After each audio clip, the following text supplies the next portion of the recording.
c7 is after bishop f5. It looks like they're already. I don't know. It's a little bit risky bishop f5 here, I would think. But they can go queen d7, right? Mm. Queen d7.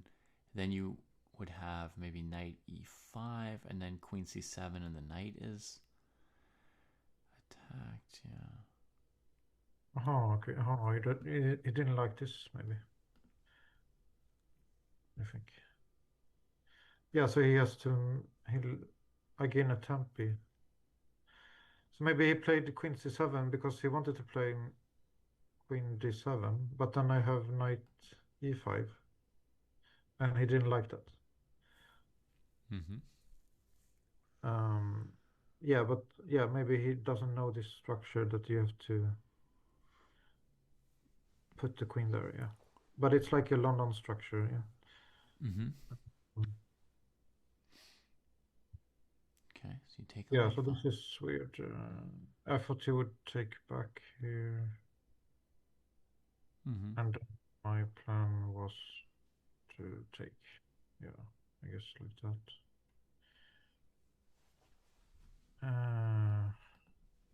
Yeah. So I thought the game would go on like this, but then the thing is, I have this move. I saw this from afar. Oh yeah, that move Yeah. is nice for you. Um, but I guess black is fine here, right? Well, you're up a pawn, Oh, I'm up pawn. Yeah. Okay. and yeah, you could play knight d4 at some point maybe, and there's definitely pressure Then you take. on Okay. black. Oh yeah, I'm up a pawn. Yeah. Okay. Yeah, the And shake then queens and play bishop e4. yeah, so black get an awful structure down a pawn. Yeah. So this was what I expected in the game. Yeah. But Mm-hmm. then he played a gambit style. I can understand it. Yeah. Yeah, he figured he was losing a pawn anyway, Mm, right, on d5. yeah. So he tried to Complicated. Yeah. actually complicate it a little bit and maybe get a tempo, right? Because if you take on Mhm. c6, the knight on b8 comes out. If you take on e6, he gets a tempo on your queen. So that's probably what he's thinking there. Mhm. Yeah. So here I saw I have two moves. So my initial plan was to play bishop c4, Mm-hmm. but then I found out that queen c2 is pretty good, yeah, to take back the diagonal here, because this is where we want the queen to be. Yeah. Right. And Yeah. yeah, Interesting. we don't have to be afraid of g6 because we can go d4 and then bishop d3. Yeah. Mm-hmm. Right. Um, So now you're getting a good center as well. yeah. Yeah, so I don't need to attack the bishop right away because the thing is, I want to control the e4 square first. Yeah, I want to regain control of the e4 square and Mm-hmm. then attack the bishop on b4. Oh yeah, you don't need to worry about attacking it. It'll trade or it'll leave on its own, but you don't need to spend a move on a3 here. I don't think. Yeah. Oh, he Um, fights you for control of e4.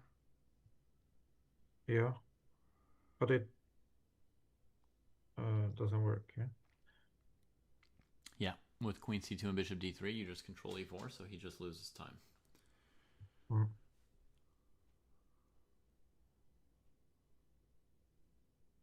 So this is interesting. Yeah, so like my dark square bishop, it looks good on the a3 Mm-hmm. f diagonal. Yeah, and also good on the c1 diagonal. It's hard to say. Oh yeah, yeah, it can be good there. Yeah, you can attack the queen. Um, so what did I think here? I can't remember my move here, but I guess something. I mean, if I yeah, I win a pawn here. That's why. Yeah.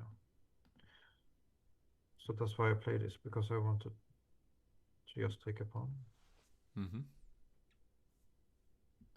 and then I'm up 2 pawns. Oh yeah, yeah. So I didn't like the knight there. So I thought the thing is, if I go bishop d3, then I can never play c4.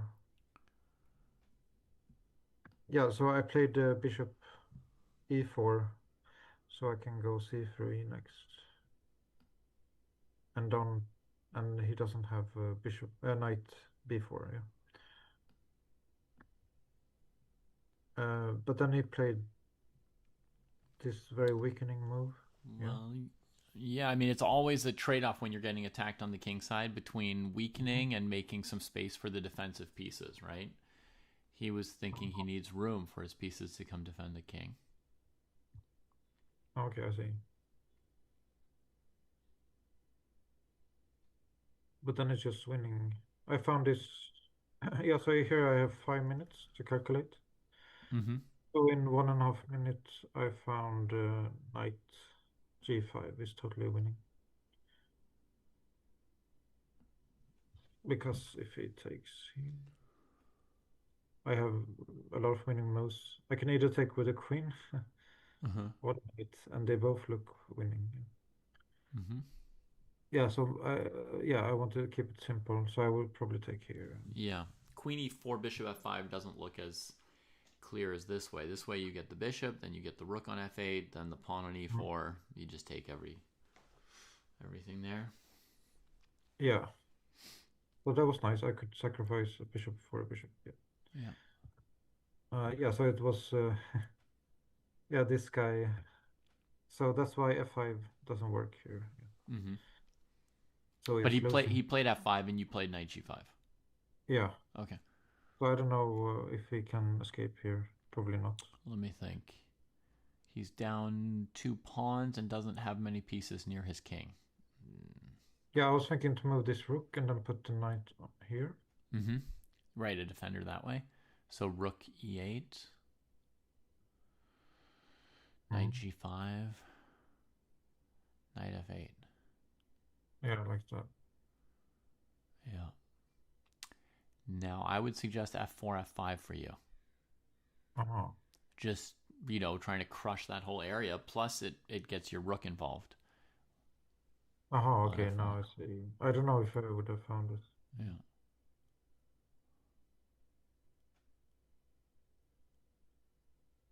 Okay, I'll take with the rook. Mm-hmm. With, okay.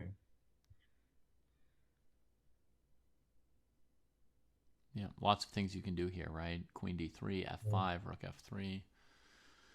Mhm. Yeah, so this is nice. I played a perfect game. Yeah.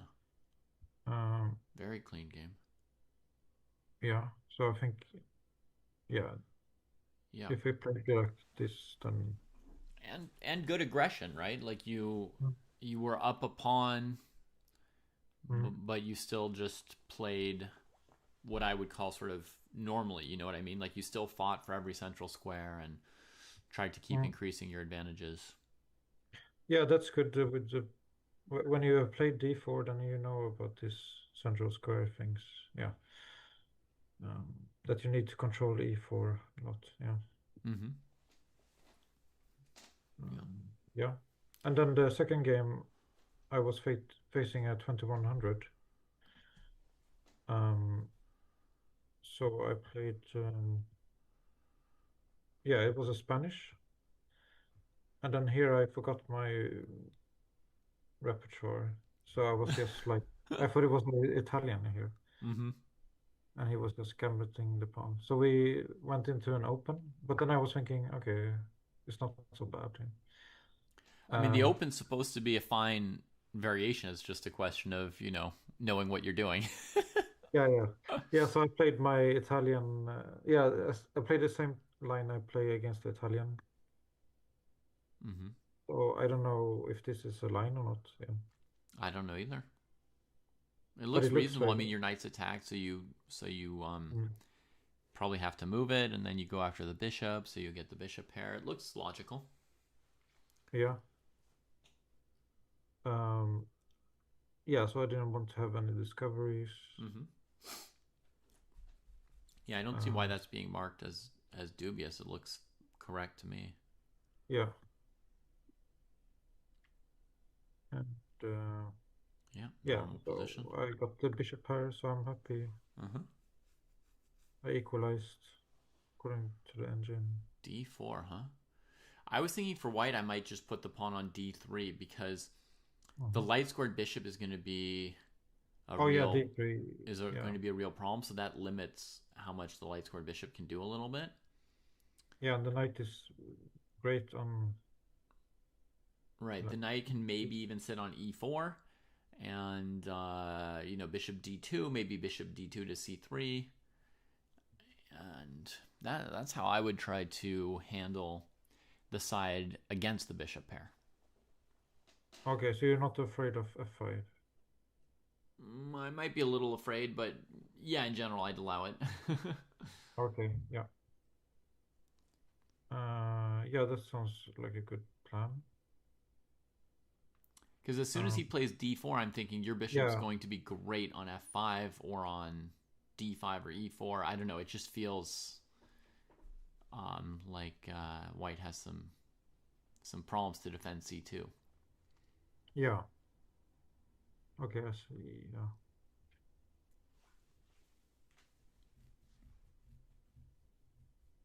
Yeah, so I don't know why I played this. Yeah, so here I didn't know what to do actually. Yeah, so like last game, it went well. I moved my bishop from the bad diagonal. Mm-hmm. So here I was thinking I can do the same. I didn't like the diagonal, so I just moved my bishop. Yeah. But there is something else. I guess normally when you have the bishop pair, you don't want to trade Yeah. one of the bishops, right? So you want to keep Mm. them. But you're saying, oh, if one of my bishops isn't performing at the moment, what do I do about it? Maybe I trade it. Um, uh, I think I saw the chess.com arrows suggesting a surprisingly powerful move, c5, but that's a hard move to spot. The reason it's an interesting move is because if white doesn't take, then you can take on d4 and break up white's pawn structure, right? You're Mhm. threatening to play cd4 and Okay. hurt their pawn structure badly. And if they take on c5, you trade on d1 and then you get your pawn back on b3. Oh, I see now. And Yeah, this. again, what's happened is just the bishops have opened up Okay. um, Yeah, this is a little bit great. more, a little bit nicely. So, Hmm. so c5 is a clever little move, but it's not the kind of move that one would find in a rapid game. I have to say, like in a Mm. rapid game, I don't think you're really looking for such surprising moves based on tactical resources. In a rapid game, the moves I would be looking at would be queen d7, queen d5, and rook e8. So basically, I'm looking to continue your development. I know the bishop on f6, you're sensitive to the fact that it doesn't seem like it's doing the most it could do. Now I I go guess maybe. I was afraid of this, I think. Now maybe I go to f5. Mhm. Now your bishop on f6 is better, right? Because there's a bit of a target. You can play rook d8, and Mhm. I go rook a8 um, next. Okay, So the people doesn't like this. I don't know. yeah, I don't know. So, Uh, so here I'd go rook a8 now. Oh, it's saying the other oh, one, but I A. would, I would, Okay, yeah, yeah, yeah, I would do yeah, that one. 88. Yeah. And yeah, I feel like black has a nice position here. Mm. Yeah, this looks yeah nice. I just wondering like the queen. Yeah, if the queen can get trapped, but if we move the bishop, then the queen is not getting trapped. Yeah. Oh, the thing is, she can't get trapped. Your opponent's so weak on light squares. She can always dart around on the light squares and stay okay. Okay. Um, so you can play a move like rook fe8 here, or you could play a move like h5, kind of a space gaining move on the king side. Hmm. Um, preparing to go h4 and h3. There you just go queen back to g6, and yeah. Oh wait, I hung my pawn. I'm sorry. Uh-huh. Okay. I didn't even realize I was hanging my pawn. Okay. I Yeah. blundered that. I'm sorry. Oh, it's fine. Yeah. Oh, but this looks great. Yeah. Mhm. Yeah. And, so I guess h5 is not the very best, but Yeah. So made this mistake in another game. So I have to like I gave away the bishop pair, and then I mm-hmm. gave one pawn advantage away Yeah. in another game. So in the future, I would try to hang on to the bishop pair and try opening things up instead. Yeah. Mm-hmm. Um, Okay, so here we get a trade. yeah. So this is a blunder. Yeah, 94. Yeah. So the thing is, after I moved the queen, I saw I saw his move. Like, oh Mm-hmm. no! And I was so happy he didn't see it. Yeah. So I was like, oh, why did I play this move? You can just go. And yeah, so it was funny. I saw like my blunder, and then I was so relieved here Mm-hmm. that he didn't play it. Um, yeah, so Rook's into the center now. Nice move yes, from white. now I have B4. a easy plan. Yeah, yeah. So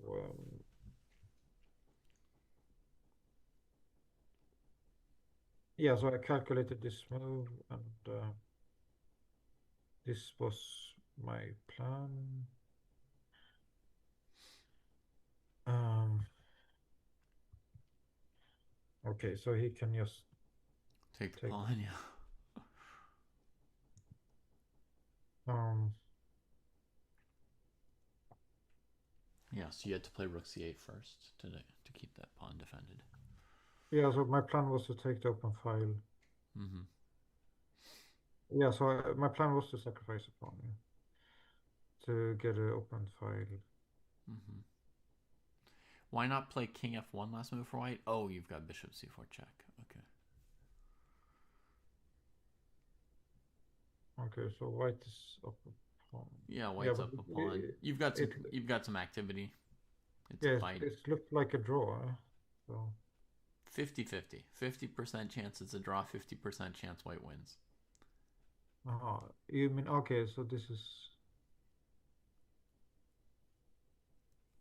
okay, but then I win a pawn. You Mm-hmm. win a pawn back. White can play either c4 or rook b7. So c4, bishop Uh-huh. e6. Into muscle.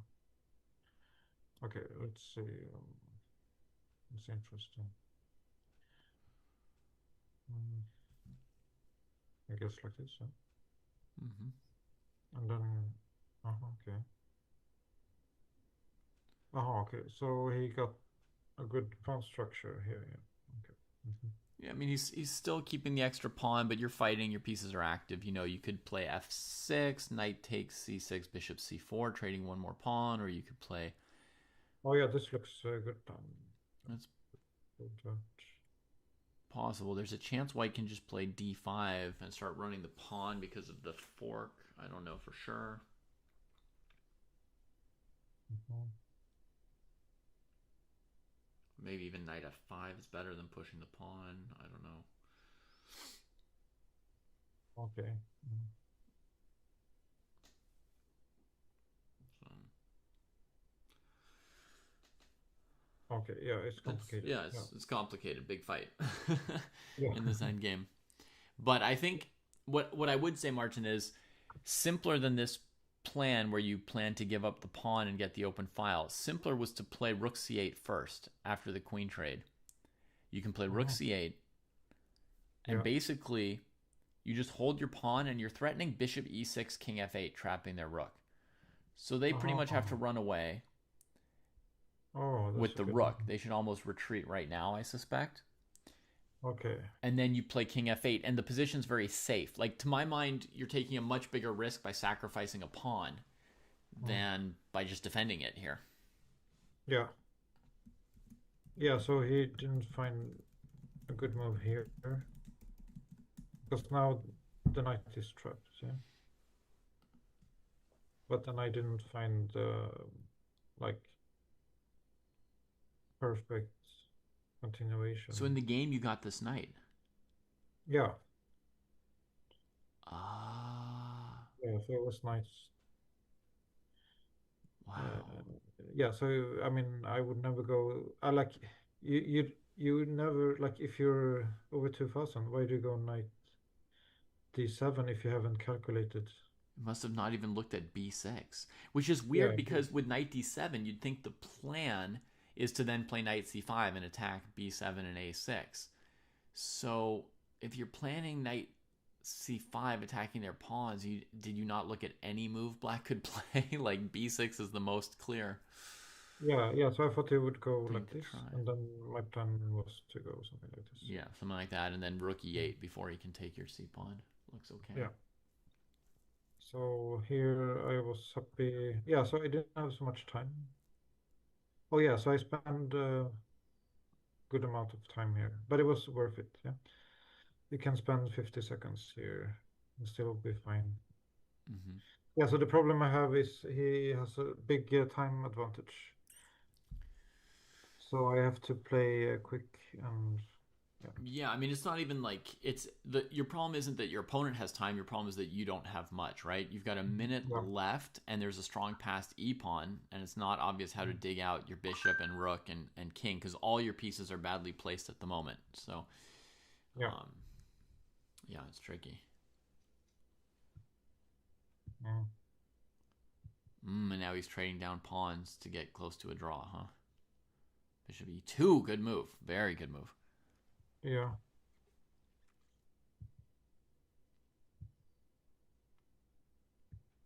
Okay. Oof. Yeah. So here was like This is maybe yeah. Yeah, so I blundered a pawn. your big chance here. Yeah, so I mean my a6 pawn. Yeah, so I made like maybe So let me think. What maybe are your chances of winning this endgame before you go bishop c2? You've got three pawns against five with the extra bishop. So you're a little bit low on pawns to win the game with, but you have enough. So then the yeah. question is, are his pawns threatening to queen? Basically, if the game goes really long, it feels like you should win this endgame. So white is going to want to try and play c4, d5, stuff like that before your king gets into the game. They're going to have Yeah. to try and go for counterplay. So to my mind, the simplest approach to this position right now is to try to bring your king as close as possible to white's passed d pawn. Uh-huh. Because your rook is cutting off white's king. Your bishop Mm-hmm. is pretty well placed. Yeah. Um, so to me, it makes sense to bring your king up. The only other thing that's maybe interesting here, Martin, is you have the option of going rook e2 check, king f3, bishop e4, and you could ask yourself who that Mm. rook trade helps, right? But you just win a pawn. Okay. But you were thinking he goes here. Um, okay. Yeah, but the king is very weak on the here. Okay. Yeah, so this is like why do you do this? No, we wouldn't go bishop e4 if it's not check here, I don't think. Yeah. If the king goes there, oh, your computer wants you to play that. Your computer's probably trying to checkmate white's king, like play bishop e4, rook a6, g5 or something. That's really Oh, complicated. okay. That's a really complicated option, but yeah. Yeah, but yeah, the thing is, after I didn't like this move. So in the game, I was Mm-hmm. like, oh, why didn't I play rook Rook e2? e2. Yeah, rook e2 looks pretty good. King f7 would Yeah. be a Yeah, so simple alternative. yeah, so in the game, I was sad I didn't play rook e2 instead. Yeah, Mm-hmm. because I thought here that Ooh, that's a nice move. He wants to play c4 and get them moving. yeah. So after he played this rook move, yeah, then I questioned myself what I'm. Yeah, I'm not sure to what to do now to fight all those pawns. Yeah, so I was thinking I can just take an open file and Mm-hmm. do something. Try and get your rook Oh, active behind these. yeah. Oh, but now white can check and push, right? You tried to freeze the pawn, Yeah. but he can still Oh, yeah, yeah. He he can can check and check to push. unpin it and then keep it Yeah. moving. Yeah, but the thing is, he has 2.5 minutes here. Mm-hmm. So this is a typical rapid Oh yeah, yeah, yeah. situation. I see. There's another move for white, rook a6 or rook a8 to try and freeze your pieces themselves. That's evil. You get behind the Um, pawn. Good. Now your king's getting close. White gives yeah. the pawn back and plays for a draw. And there goes the last pawn, Um, right? No, he doesn't play rook g6. Oh, it's just a time scramble. But white has 2 minutes. I mean, they should they should have found rook yeah, g6 check and rook takes h6 to try to get a draw. yeah, yeah. Okay. But yeah, so this is. I thought I blundered the bishop, but actually it's the best move. Yeah. So that happens. Yeah. Yeah, I mean, you just have seconds to play the game. Yeah. Um. Yeah. So here is. Yeah. So he can just take my pawn and then try to promote. Yeah. Mm-hmm. Oh yeah, and here he has to be very precise with rook h8. And then Interesting. yeah. So I mean, Okay, across. yeah, I don't have so many moves here. So yeah, so I have like a simple plan. Put the rook active and then just and here I found a nice tactic. Clean it up. Wow. Yeah. I guess in the end, your opponent used all their time. You know, I mean, that's the limits of a rapid game. There were a few moments where it felt like white should spend more time, but actually, in the end, Mm. used everything. Yeah. Huh. Yeah, so that was a nice draw against Wow. 2100. Yeah. Impressive. Yeah, so then I faced like yeah, oh yeah. So then I faced someone who's a bit better than me. And Mm-hmm. then I was very happy because I analyzed this position a lot um, due to coach champs. Yeah. Yeah. Hey, Martin, you're over 1800. Yeah. I was so focused on the board, I never looked at your rating Oh, yeah, yeah, yeah. So till before this, now. I got to 1800. Yeah. So then Congratulations. again, yeah, thanks. Yeah. Yeah, it's great. Yeah. Um, yeah, so I've been 1800 before. Yeah. So that's why I'm not so excited. Yeah, but it was like 3 months ago. Yeah. But the thing is, yeah, so I've been playing with increments and it's been going better, yeah, than when I played without increments. So I think it's mostly because I changed um, time control. Yeah. So I'm You probably think 1700 in 10 plus 0. you think the switch to 10 plus 2, you sort No, of no, like I switched to 15 plus 10. okay. Yeah. Yeah. So then I gain 100 points just by switching time control. Yeah. Okay. Uh, but it's nice. Yeah. Um, yeah. So I like this. Like, yeah, this is a typical English move. Yeah. Right, trying to bring that knight towards a Uh, better square and leaving the bishop's yeah, since, diagonal open. yeah. Yeah, so I didn't like getting my bishop trapped. So Oh, Martin, I think instead of knight d2, Mhm. maybe it's better to go knight g5 because you could head to that same e4 square, but probably your opponent doesn't want you to take their light squared bishop. That's like the better bishop right Oh now. yeah, I usually miss this move. Yeah. No, the thing is like the computer wanted to play like this, and Oh, then a3 rook b1 plan. uh, And then when black just plays a5, what does it do? cannot go like this. That's complicated. Like what is? Aha, it's a typical. Oh, it's a English sack. Oh, the dark squares just die. Knight f6 coming. Okay, so it's a symmetrical exchange sack. Okay. Mm-hmm. Yeah. Okay, so I didn't see it as a, yeah, no worries. Yeah.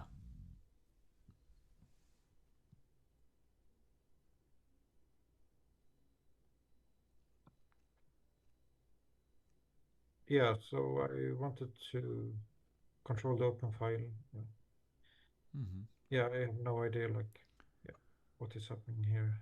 Like, I think he's pretty good here, yeah. So, but Yeah. I mean, you don't need to castle long here. But that trade on c3 didn't make any sense, especially if the follow Yeah, up is yeah, to yeah. castle long. I mean, you give that great No. bishop, Yeah, it and doesn't make then any you sense. castle onto an open file. Yeah, it doesn't make any sense. Yeah, but that's the thing that happens when you play the English. Like people doesn't know what to do. Yeah, I mean, they have to make like complicated positional decisions. It can be Mm. disorienting at some point.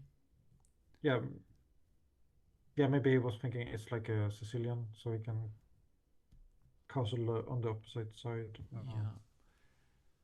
But That the said, thing I is, wasn't sure what you should do next. It looks like you found the best idea, but I didn't know what the next move should be for white. yeah, the thing is, he gave me like great central control. Mm-hmm. Also, like he was opening my rook, Mm-hmm. and yeah, improved my central control at the same time. Yeah, so it's yeah. So the thing is, like when I have my bishop on g2, my dream scenario is to like yeah, just open things up here. Yeah, and the thing is, he has to go like this because of the pawn fork. Yeah, Mm-hmm. So that's going to help open up the whole area. yeah. You bring the queen there, making way for your Yeah, rook. so I also want to open up the king. I wasn't afraid of this because yes, my plan was to go like that. Oh, you're going after f5. Um, okay, yeah. So I missed something here. Yeah. So Well, we I yeah. would think that your next move would be rook fc1, but I see you're looking at the f5 pawn as a bit of a tactical weakness. I was thinking you were trying to open the opponent's king here, and if king b8, you can take on c6, and if not king b8, the idea would be queen a7, I think, Uh-huh. and Okay, you should that's be fine. attacking.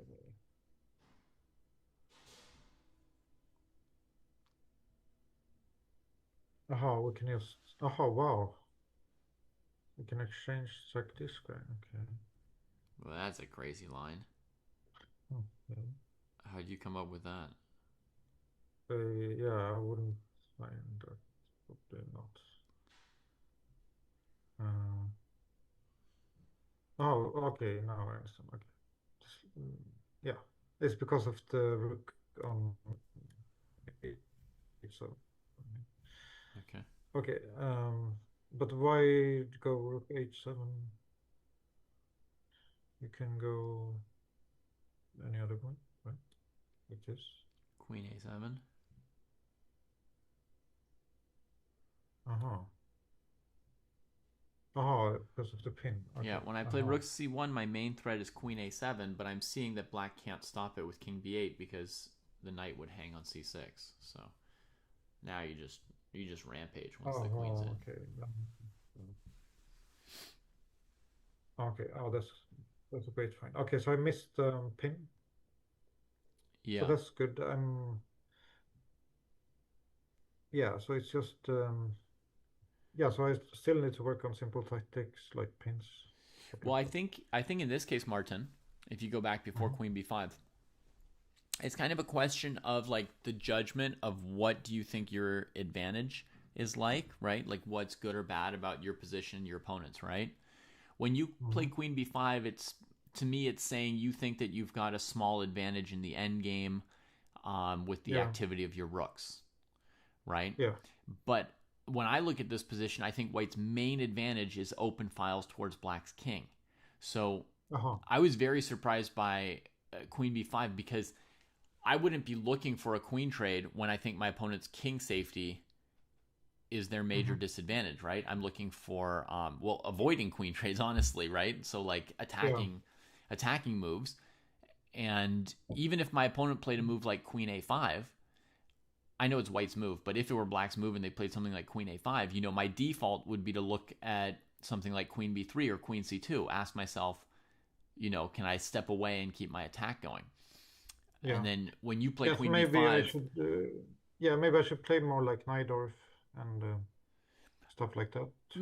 I mean, it depends. You want to play the position you have, right? So it's a question of, in this position, recognizing that black's king is one of black's main weaknesses, right? There's all these different positional advantages and disadvantages you can have in chess. Okay. There's pawn structure, Yeah. piece activity, etc. And one of the fundamental positional advantages or disadvantages is whose king is safer. Yeah. And sometimes both kings are relatively safe, and we don't think about king safety for an entire game, right? All we do is, fight over squares in the center with our pieces, and slowly somebody gets a little more active or hurts somebody else's pawn structure, and then we play an endgame. Mm. But other times there's a king that has a few open files, and it becomes, if that's the case, it can become a real focus of the game. Yeah, it's hard. Like I've been drawing and winning so many games with the queens off. Mm-hmm. So Right. I'm always happy to get a queens Yeah, off. yeah. Yeah, You've been doing but I well need in to. endgames. Yeah.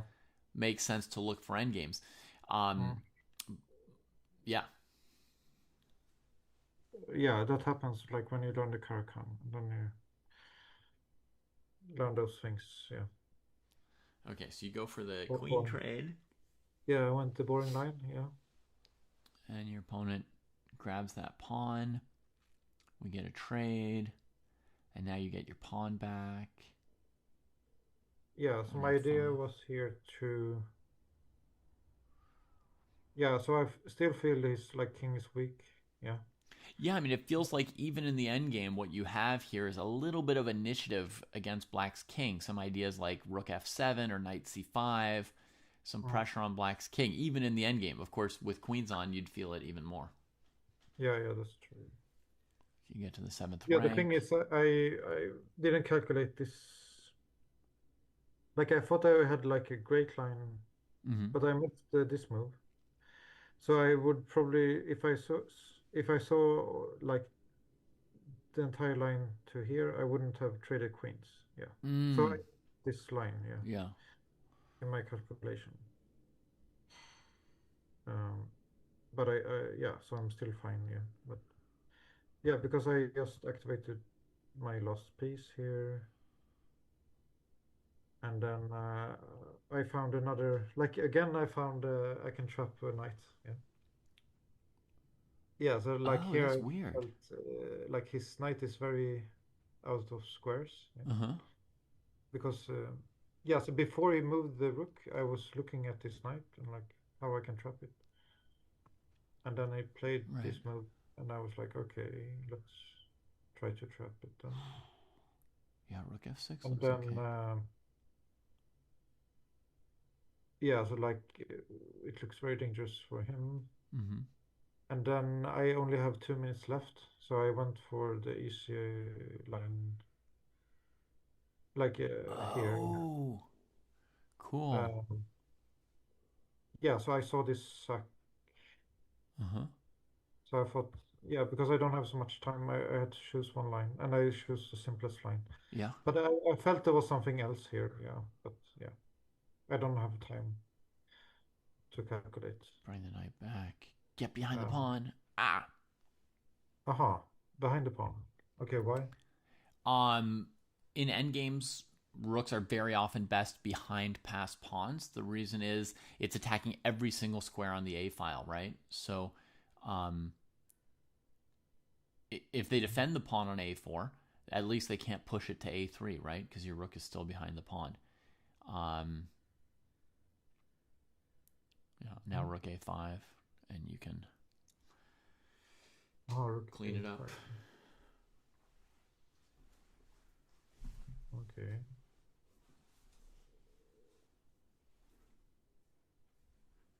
Oh, you okay? You move in with the king. Oh, Okay. But yeah, but the rook is kind of loose here. Mm-hmm. Yeah, it might have been simpler to bring your king through e1 instead of e3. So against king b7, you would have had knight c5 check. Here. The move before here.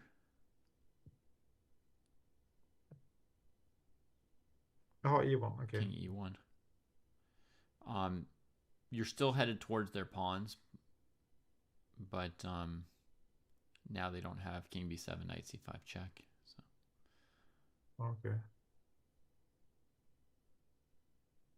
But I mean, it's two passers, right? king c2. It's like two connectors. Mm-hmm. Yeah. I mean, this looks very dangerous. Well, it is dangerous, and that's why it's very important to get your rook behind these pawns. Go back a move. I said king c2 last move. Uh-huh. Oh, like here. Okay. Yeah. Um, Yeah, oh, king here you go c2. king c2 to chase the rook away from defending those pawns, and then you can clean them up. Uh-huh, okay. Take on b5. They'll go after your h pawn. You know, Uh-huh. well, And rook then, g2 or h1, whatever. But you play king d2 and so forth. The game goes on. But okay. you see now Yeah. you've controlled their past pawns because you got over in Okay. time. I think what you'll see in the game where you play rook d4 is that actually the pawns will be a little bit more dangerous because if black plays, let's say, b5 now Mhm. after rook d4, your problem is that now black can play a3 and a2 and stuff, and your rook can't get behind, can't control the pawn, right? Because you're not at a7, a8. Do you see the relation of the rook to Mhm. black's a pawn? Yeah. It's kind of complicated. It looks like an like a master analysis. Yeah. Yeah, a2. Um, oh, okay. Oh, okay. So he's very fast. Okay. Okay. Now I understand why. I didn't understand before. Yeah. So the thing is, like a rook on a7 is going to Mhm. attack every square on the a file. So that stops the a pawn the most you can, right? Whereas when you try and Okay. stop the pawn along a rank instead of a Yeah. file, like if you try and stop it from the side, you're always Mhm. just controlling one square on the entire a file. So it's not Okay. the most effective for fighting those pawns. Okay. So that's why you put rook behind pass pawn. Okay. And then I was very lucky here. Yeah. Yeah. You've got Yeah. So knight d3 to maybe b4 in time. he's not like an end game player. Yeah. Mm-hmm. Mm. Yeah, basically Yeah. So your opponent made the mistake of letting the rook get behind the passed pawn again. You see, your opponent should yeah. play Yeah. Okay. b5 to control the a4 square and then start running the Yeah. a pawn, right? And then So it's equal. Yeah. b5 keeps But the rook from getting behind the pawn, but your opponent was in a hurry with the a pawn, thought it was getting far enough. They played a3, and then you got behind the passed pawn with rook a4, and that um, froze the pawn long enough for your knight to get over. yeah. Okay. Yeah. And there you see again the power of the rook on the a file for controlling that. Yeah.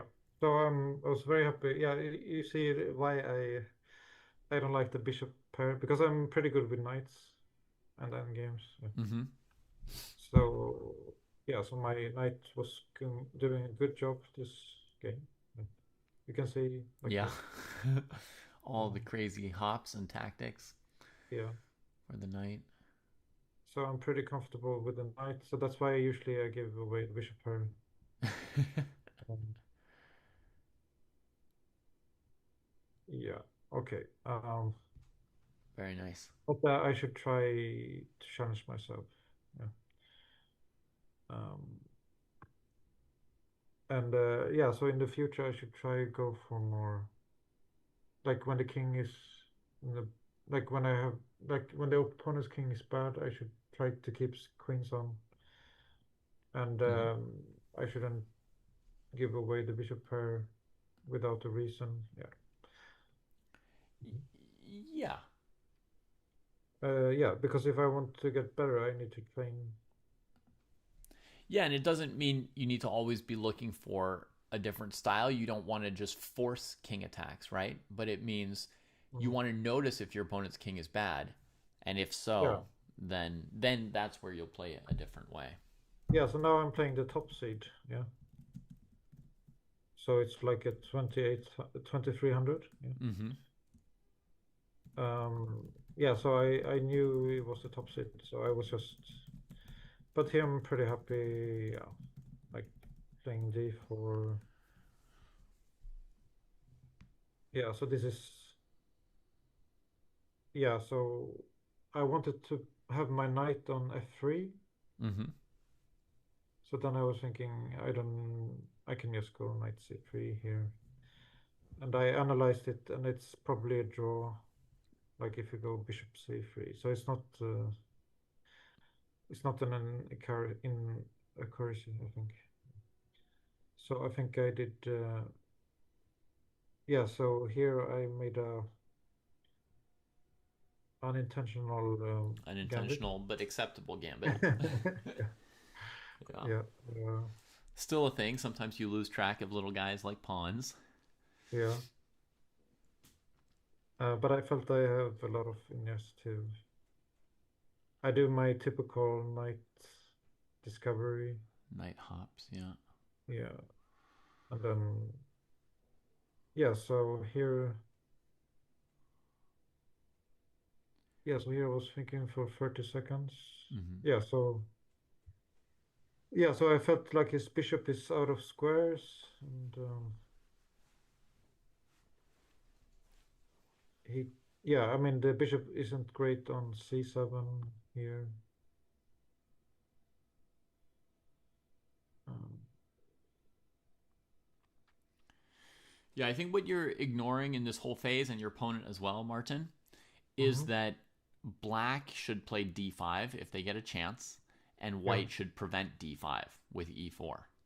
hmm So I think for 3 or 4 moves here, every move, the best move for you is e4 preventing d5, and the best move for black is to play d5. Why? Because it gets central space and lets the black queenside pieces out. So hmm well, here But I you, guess he was worried about this yeah, then you get your pawn back. because I'm like, yeah, I got so many guys here. Yeah. Yep. Mm.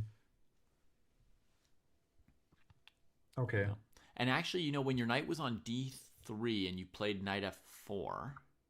Yeah, but the thing is, I was thinking like, okay, I knew this guy is like a very competent player. So I Yeah. was thinking I'm pretty good playing on the side, so Mm-hmm. maybe I should do that Right. What I was going to instead. say is, Martin, when your knights were on c3 and d3, there was a very plausible plan of pushing e4 and f4 to try and Okay. sort of grab a bunch of space towards the king side. His hmm pieces are mostly on the queen side at the moment, so instead of the knight on f4, maybe play like e4, king h1, f4, and see if you can get a strong area on the king side, right? I call that building strength, when you sort of put a lot of stuff in one area. Yeah, yeah, okay. Yeah, so it's not my style, but Yeah. yeah, I understand. Okay, so you play a3, so you're looking at maybe bishop b4 if black plays d5. Black plays knight a6 to try to stop bishop b4. You play Mm. rook e1 as if you want to play e4 later, maybe. Yeah, so I like to prepare e4, Mm-hmm. but here I do like caruana. I put my queen in front of my pawn, yeah, Mm-hmm. and it works somehow. Yeah. Um, Mm-hmm. yeah.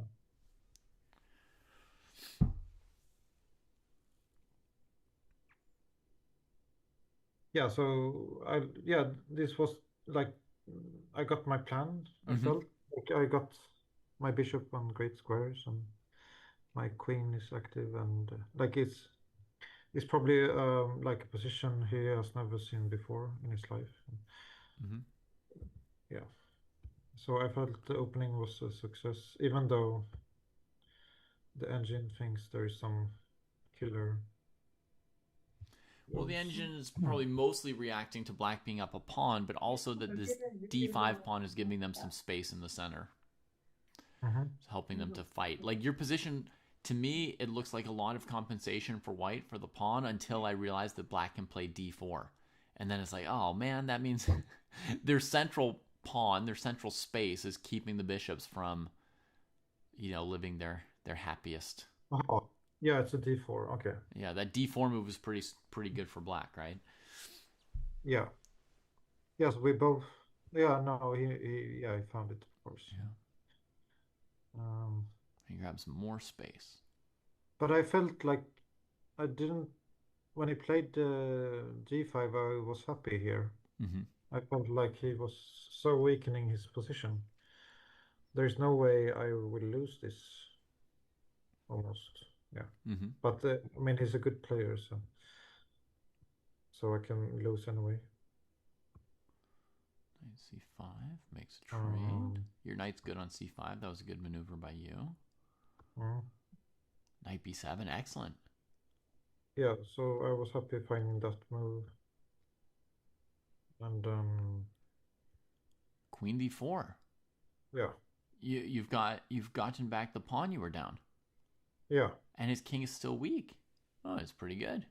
yeah. So you see, it's Huh. like I was very happy with G5. Um, Queen b4 looks good to me too.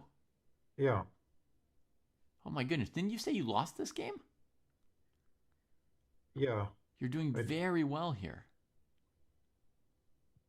yeah, I know, yeah. And like, yeah, yeah. I mean, I'm good on the time also. Yeah. I got Yeah. 3 minutes. Oh, So, incredible. Yes, rook h4. and here was it was still fine. Wow, I've been wanting to play e3 this whole time, and then when you play it, the computer says it's wrong. Oh yeah, and then I find a great tactic here. Yeah, so here I can just take the rook, right? Mm-hmm. And it's oh, Yeah. Probably you could also play rook c1 would be a fine move as well. Rook takes d5 or rook c1. oh, it's not good. Okay. Yeah, so it maybe it calculated this line. Yeah, his king's decent there. Oh. Okay, then you get two passers. Okay, so I cannot take it. Oh, so maybe do something like this Mm-hmm. first. Oh yeah, it's because that rook Martin defends your b pawn. So if you trade it, then you can't really defend the b pawn. Uh-huh.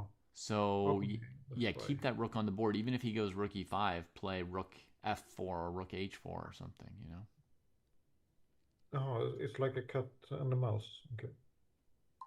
Yeah. Uh-huh, okay. Yeah, so he found the best move here, yeah. So, Brilliant, but it's still drawing. but tricky now. Yeah. Okay, kings come The into the thing is, game. it's very interesting this position because I need to leave my king on f3 and then just move back and forth with the Yeah. rook. So Martin, this will be very not obvious, Uh-huh. but forget about moving the pieces. Just imagine you could put the pieces where you want. Where would Oh. you want your rook in this position? If you could just take it off the board and put it anywhere you want. Don't worry about the routes or the paths or the exact moves. Where should it be?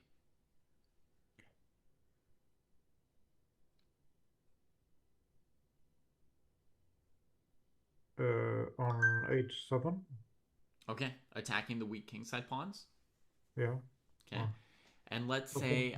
let's say I lose one of my pawns as black and I play b4 b3, and Oh. you've taken either my f pawn or my h pawn, but Oh, not maybe both. I want the rook on b7 then. Then you'll want to go to b7, right? So Oh. basically, if you have time to win one of those pawns, go for h8 h7, something like that, right? Hmm. If the b pawn starts going too fast, your rook needs to be on b8. So in this position, probably similar moves are rook a1 and rook c1. But rook Mhm. a1 is my instinct because you're further away from black's king, so it's got less options. Mhm. Okay, and that's what you played. Cool. So the pawn comes up, you get behind them, nice. And Yeah, now, so yeah, so the other games, like it was easy to play this because in the other games I also needed to put the rook behind pass pawns. Yeah, but okay, then I so that missed move's going to be slow. here. So here you should play either rook h7 or rook b7, right? Or Yeah, maybe h4 even, I don't know. But yeah. let's So the see. thing is, after this game, the guy won, but he quit the tournament. Mm-hmm. Yeah, so I guess he was very upset that I over this game. Yeah. Yeah, so do you think you have time to take the h pawn before he queens? Can you try to calculate rook h7, b3, rook h5, rook b1? Sorry, here. Yeah, try to calculate it without moving pieces for me for a moment. Rook h7, b3, and see if you have time to take the pawn on h5 and then still get back You mean to. a rook? Oh, a rook. Okay. Oh, b3. Can you go take that pawn on h5 and then get back to either b7 or b8 before black queens? I don't think so. Well, Or let's can take I? let's take a minute to calculate it. I don't know the answer either yet.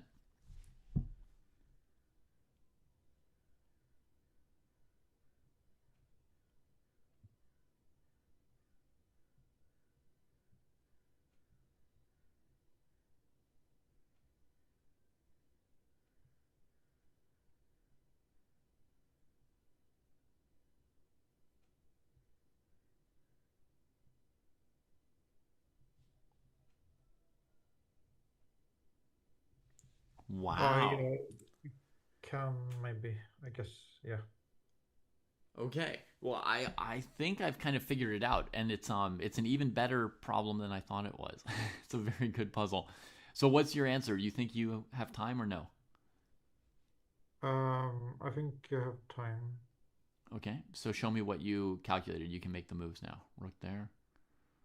And Yeah. Rook c2.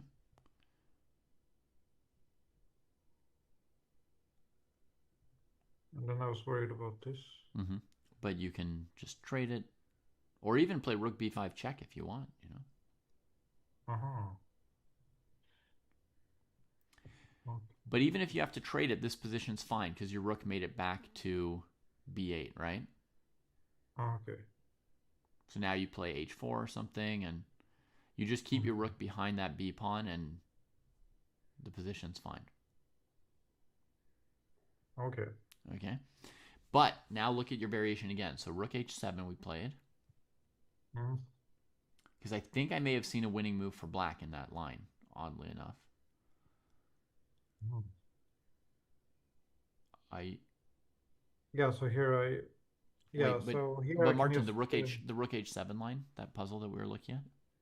oh the rook h7. Yeah, Uh, rook h7, yeah. b3, rook h5. In this position, rook f2 check. What? Uh-huh. Instead of rook b1 or rook c2, which were the two moves that I first looked at, rook Uh-huh. f2 check. Okay. Yeah, I'm just looking at the crazy line. Yeah, yeah it doesn't work. Yeah. Okay. Yeah, that looks bad. So we don't have time to take the h pawn. I think I don't see any way Mm. to stop rook f2. Yeah,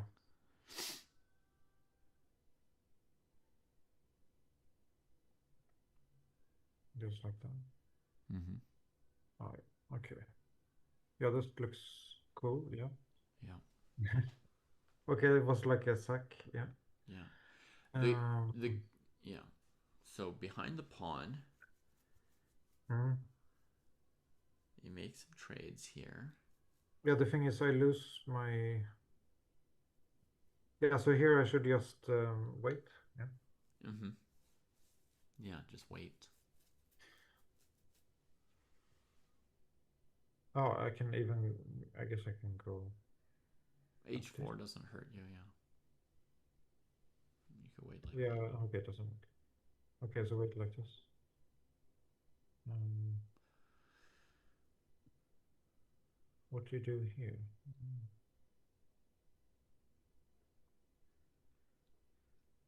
Oh, okay. Yeah, you need to chase the king. Yeah, I analyzed this. Yeah. Mhm.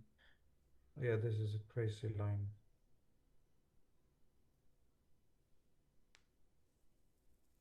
And then you go for this pawn. Mhm. Yeah, it wasn't so easy to find, I guess. Yeah. No, not at all. This endgame's very, very tricky, and even in a classical game, I'm not sure I would play this endgame perfectly. Certainly not in a rapid game, so I'm not expecting you to play it perfectly. I just thought since you had a couple of these endgames, it would be good to get a little bit of a feel for the rook activity, right? But it looks like in this game, you went for rook a1, rook a7, rook b7. You brought the rook to the right area, so I think you played it pretty well. Okay, yeah. Yeah, so I didn't like this position. Yeah, so I felt it wasn't worth this. Yeah. Mm-hmm. Um, Nice move from black. yeah, so of course he plays flawlessly. I mean, he's a 2300. Um,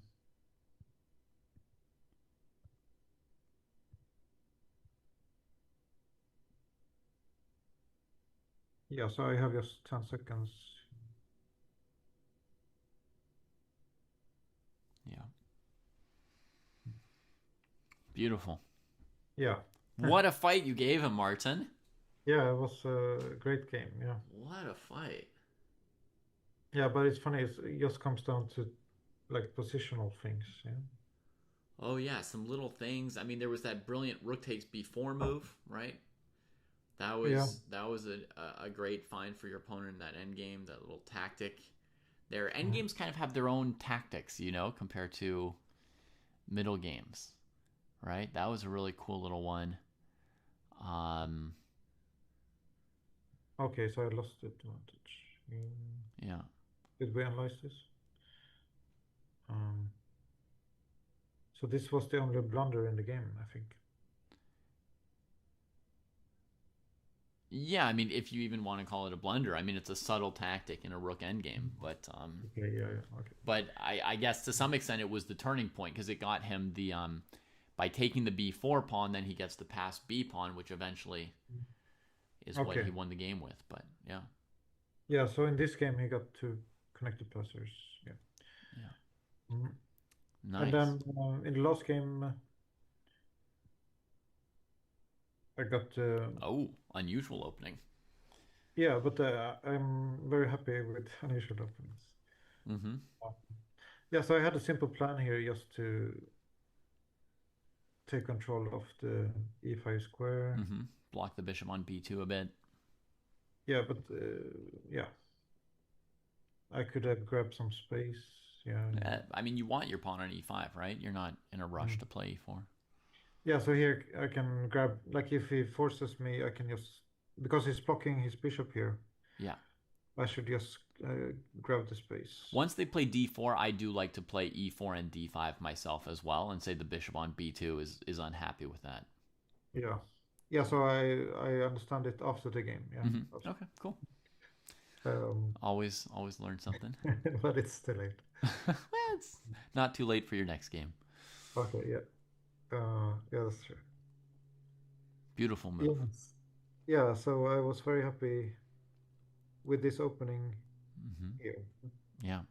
I because feel I like felt you like, would. I feel like you would play this position with white too, and you would be fine with either side of this kind of structure. yeah,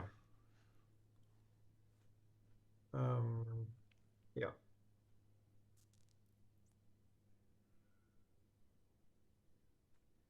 Mm-hmm. So we're going the chateau, King's Indian the and thing. then it makes a blunder here. So I have eight Oh. minutes here. So it's great. You have 8 minutes in this position. Yeah. Mm-hmm.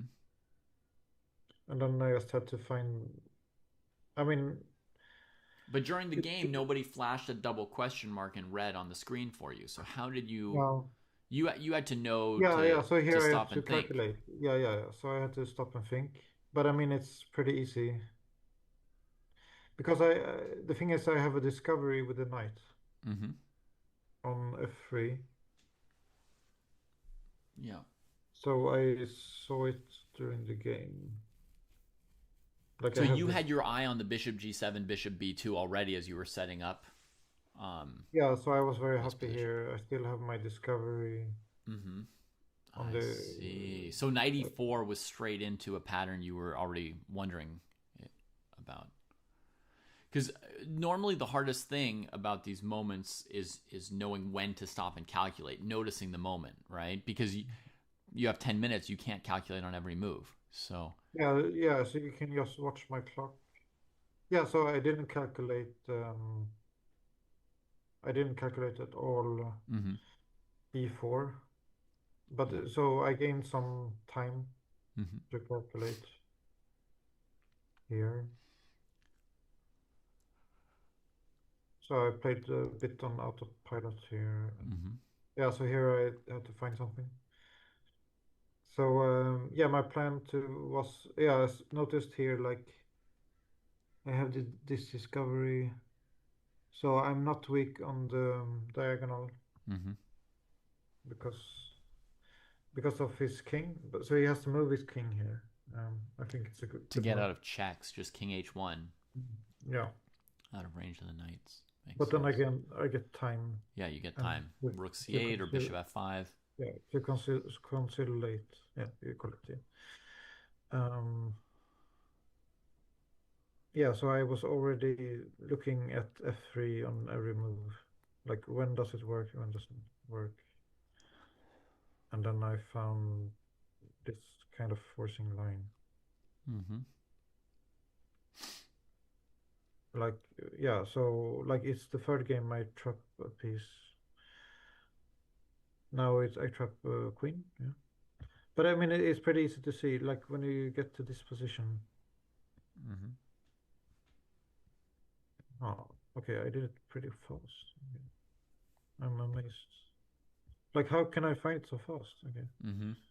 I don't understand. Like how You did must I? have been. It must be because you were already looking for it when you were thinking about bishop g7 versus bishop b2. Yeah, I guess it. Yeah, like I. Yeah, the thing is, I win this move automatically. Um, so I never lose something with the bishop move. Yeah, yeah, Mm-hmm. that's why I moved it. Okay. And then I have. Yeah, so like here I was thinking, oh great, I won a bishop, but then I saw also I can win another tempi on the queen, and I saw directly like I don't lose anything, so why don't I activate my bishop and take his piece? Yeah. Mm-hmm. So I'm happy I found that because now I have yeah, I can use his queen as a I don't know what to call it, but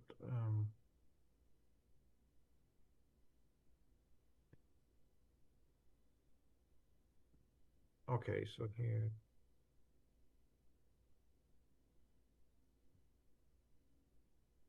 I was training the queen as usual. Mm-hmm. Um, yeah, so Nice. he yeah, I didn't find yeah, so here I made the typical 1800 move, yeah, because I didn't see the f3 move, yeah. So he has to spot the f3 move, and then he can then it's equal. Yeah. Mm-hmm. So he didn't spot it, and then I didn't see it again. Well, there was only one move because at first the king was on the diagonal with the bishop. Yeah. So it's like typical intermediate, like yeah, I guess you would call it intermediate level. Yeah, just a little. I mean, it's basically a little concentration lapse, I think, is what it is, because one of the things people always talk about different skills at different levels, right? Like Mm-hmm. tactical this and, understanding this position or how to set up the pieces in this opening or what the plans are. But part of it is also just that higher rated Yeah, players yeah, I guess. stay Yeah, here I concentrated was more. thinking. I think I was thinking I was pinning the pawn, Yeah, and you then were. And then I didn't, and then I forgot about it here. Yeah. Yeah. Okay, now I understand why I missed it. Yeah. Yeah. So I was thinking the pawn is still pinned, but it's not pinned. Mm-hmm. And he was also thinking it's pinned, but it wasn't pinned. Yeah. Exactly. And then I found the winning move. Yeah. So here I spent some time. Yeah. But I Mm-hmm. mean, it's the only move in the position. I think so. Yeah. So I mean, it's not so hard. Like you don't need to calculate so much. Rook b4. Clean up. Yeah. Yeah. This was my plan. Like from when I played bishop e4 or e4, bishop. it was my plan to put my other rook on b4 Mm-hmm. from the beginning, and I didn't notice the resource he had because of the pin. Yeah. Um, and he didn't notice it either. And then it's just, yeah, I saw this line was totally winning if I get to this position. Yeah. Mm-hmm. Mm. Okay. So, um, let's see. I've got Francisco in 10 minutes. So let's talk about what what you can do in the next 2 weeks, just a tiny bit. Yeah, so I was thinking I can try to keep the bishop pair, and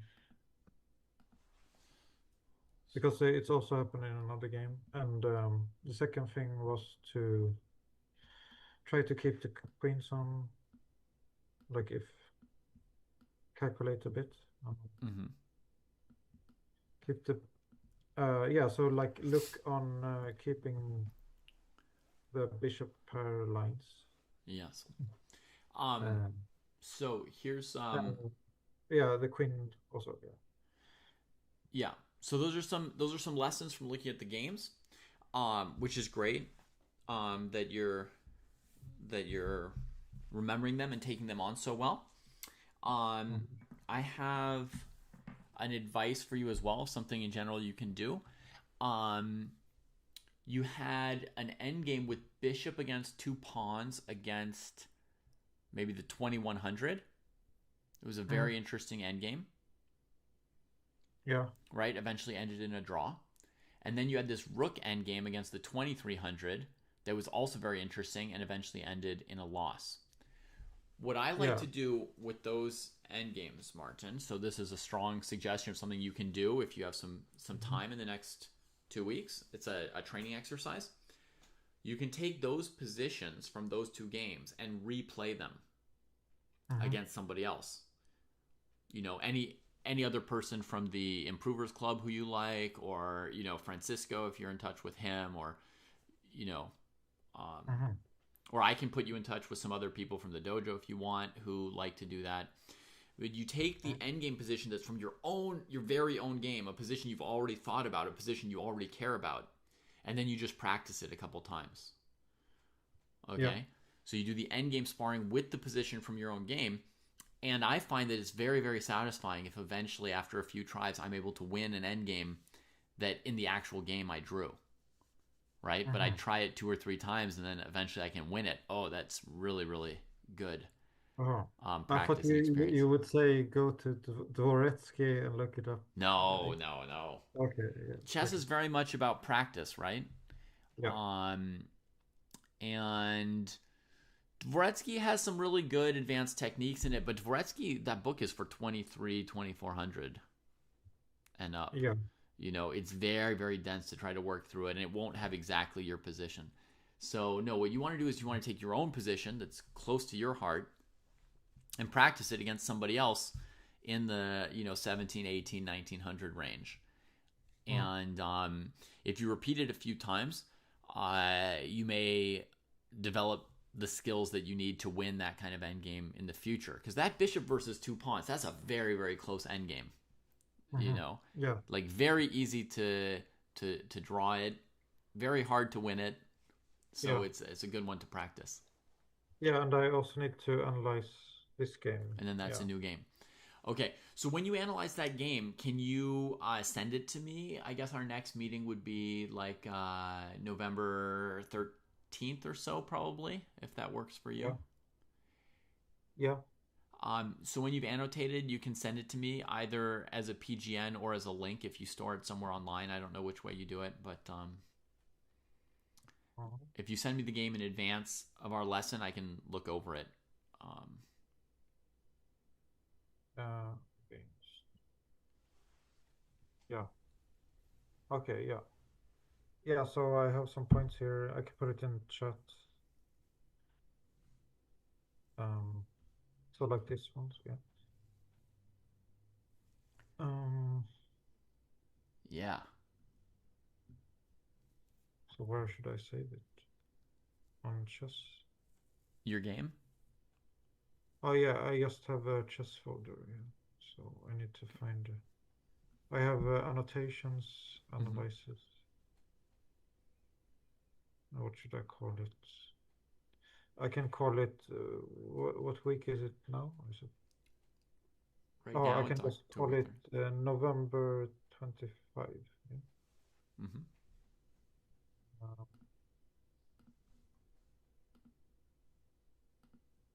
okay, great. Yeah.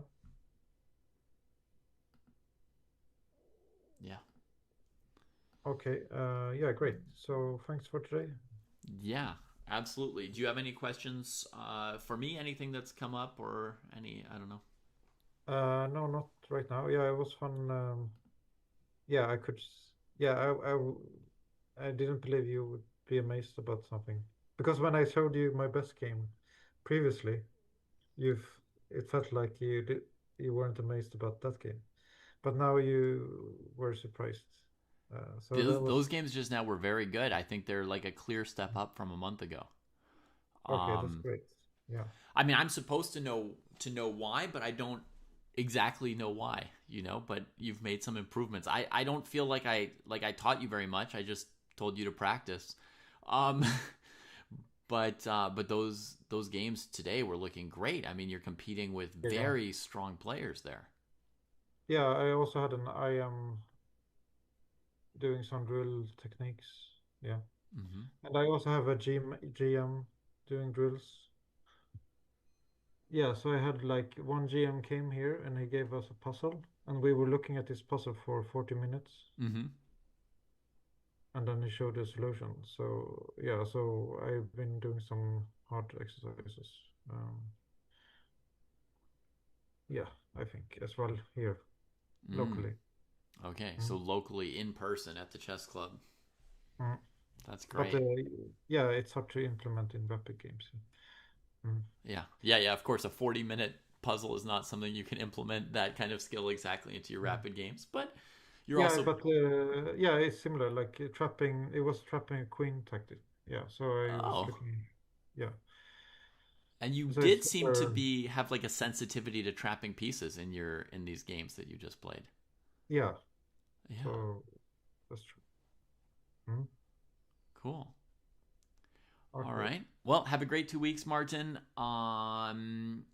And if you need help finding somebody to practice those end games with, just send me a message because I know several people who like to practice Yeah, end games yeah, like that that. would be nice. Yeah, you can find someone for me. Yeah, Yeah, I'll send you someone. Okay, let me put a yeah, note to myself for that. Sorry, in my notes here on you. Okay. mm. Um, Yeah. So yeah, it doesn't matter. I guess like a weekender guy. ideally for you, it's Saturday that you do the most practice, right? Saturday or Sunday. Yeah. Yeah. Okay. Okay. Weekend. So I'll say yeah, Oh Sunday. yeah, preferably yes, Saturday. Yeah. Mm. Yeah, because on Fridays I like to chill, Mm-hmm. and then I have a lot of energy on Saturday. Yeah. Yeah. Yeah, that's true. Yeah. Great. So I've got a note to myself. I'll follow up. I'll connect you with someone to practice those end games. And then you've Mm. got a note to yourself to analyze an OTB game and send it to Mm. me before November 13th. Yeah.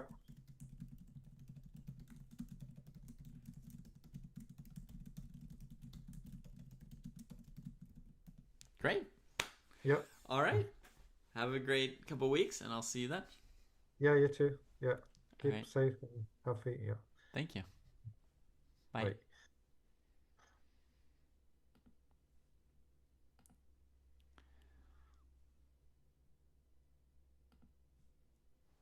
How's it going, chat? Everybody doing all right?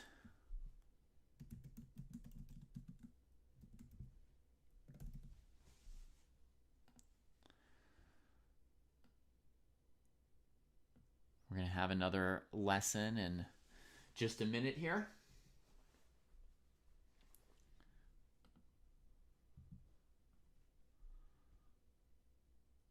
Hi, JW Clar. How are you doing? I'm doing pretty great, Far Eastern. Yeah, feeling good about chess yesterday and today.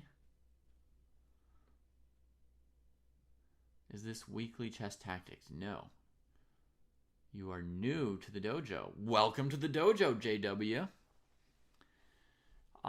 So voice chats on Discord. That would be on Discord in another place. This is our stream, and I'm just teaching a couple private lessons here today. But I'm doing them online because very often people find it interesting and useful to follow along some of these lessons. Hey CGZ. Hey Hayden. Tapioca King. Good to see you all. What time zone the calendar events are in? Normally the calendar events will display in your time zone, JW. If you're looking at the Chess Dojo calendar, I imagine. Normally it should be calibrated to your time zone, whatever that is. But within the calendar, you can maybe look if it does have the right time zone for you. Let's see. When I go to calendar, where does it show me the time zone? On the left, it shows time format, 12 hours, time zone, browser default.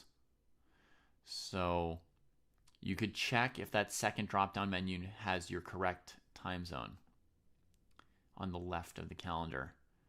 Second drop-down menu on the left of your calendar.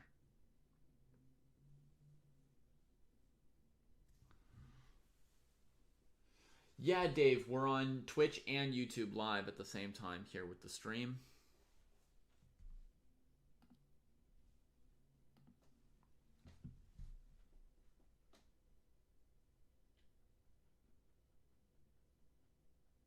Hi, David. How are you? Hi. Good. How are you? I'm doing fine, thanks. Excellent. All right. So my idea for today was we would work some more on king and pawn endings. All right, sounds good. That works for you? Yep. Cool. And let's see, where are we here? Let me fix that video. And then oops. Sorry, just fighting with my computer. Okay, and then oh yeah, and then I wanted to ask you if you've got any other questions or anything else you want to bring up today before I get into the king and pawn endings. No, I don't have questions. No. Okay. No, I checked out your King's Gambit game. That was really cool. Yeah. On YouTube. Okay, right. That's a game towards familiarity with sacrifices and just being comfortable up or down material some more. Yeah. Okay. Let me go to the right set of notes here. Yeah, I still have to check out the other game. I haven't looked at the second one. Okay. Perfect. I think the second game I sent you is a Nightorf, so it'll be good as well. Right. So last time we heavily covered the rook takes c3 sacrifice, which is both familiarity and comfort with being down material. And also like a very useful tool for the Nightorf, which is sort of a secondary topic you wanted to get better at. But I think the rook takes c3 stuff, that was probably pretty huge. And then I wanted to say we started on the king and pawn endings, and my impression was that you've got quite a good grasp of the idea of opposition and flanking. So fundamentally, you seem to feel and understand how that works. I think probably you're not yet very good at calculating king and pawn endings. So at some point, we're going to get into more of these like races. And I think I showed you one position once where there were like two pawns queening, and there was an important idea that the king could zigzag to avoid a square where the opponent queens with check. And I think when we get into this kind of calculation, that's going to be much more challenging for you. But it's great that you've got this one of the fundamental interactions between the kings, one of the fundamental concepts of king and pawn endings you've got pretty well. And I think we've gone through a lot of the theory of king and one pawn against king. So we got a good start, even though it was only half an hour. And today I want to push you further with that. So, let me see how I'm going to do this. I think what I'll do is I will make us a classroom. Will be the easiest way to do it on chess.com, I think, for the stream. Oh, yeah, sorry. Maybe I didn't mention it, but I'm on stream right now. Is that okay for all right. Yeah, that's fine. That's today's fine. lesson? Yeah, okay. Okay, let me open up a classroom.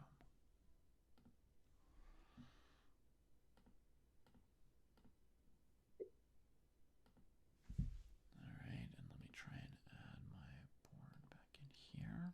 Great, so that works. I gotta go.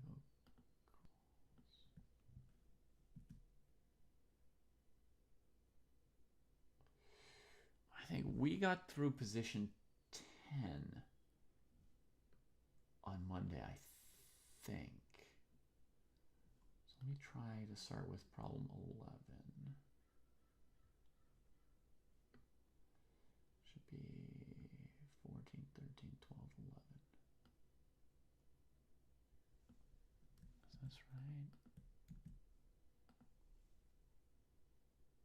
No, you already did this one.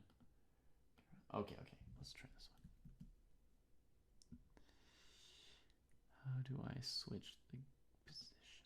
I also have to invite you here. Kiriyamakazuo. Okay, I'm inviting you on chess.com to the classroom. And I have to get better at using classroom. Okay, I'm there. I joined. Okay. And do you see a pawn on f4? Yeah. And kings for each side? Yeah. Okay, perfect. So so this position is white to play, right? And the question in general is, do you think this position is one that white can win or that black can draw?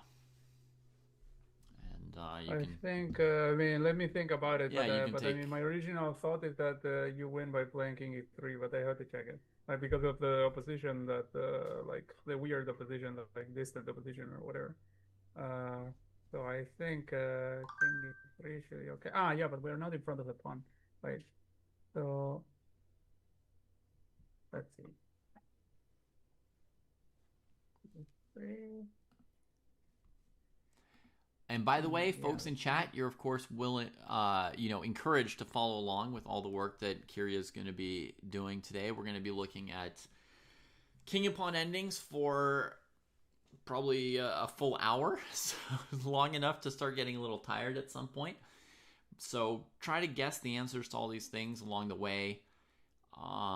This problem is a 1 to 2 minute problem for 1600 level, I would say, on average. But of course, it depends, if you've ever studied king and pawn endings or never studied king and pawn endings, etc.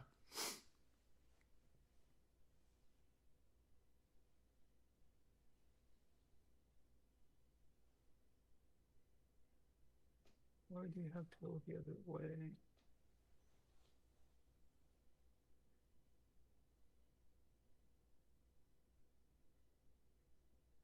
Okay, so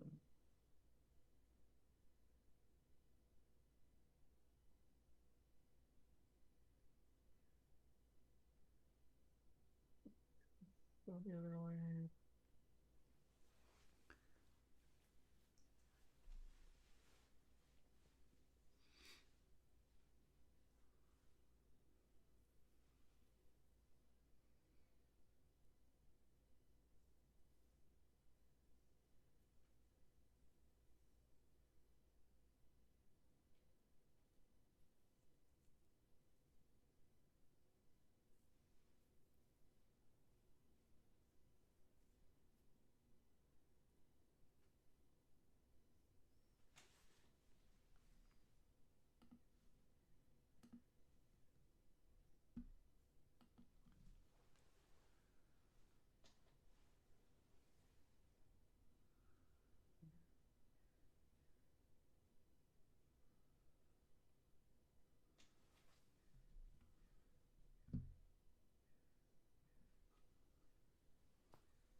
Now what I'm thinking is that maybe you can go through with king f3 and try to go to the other side,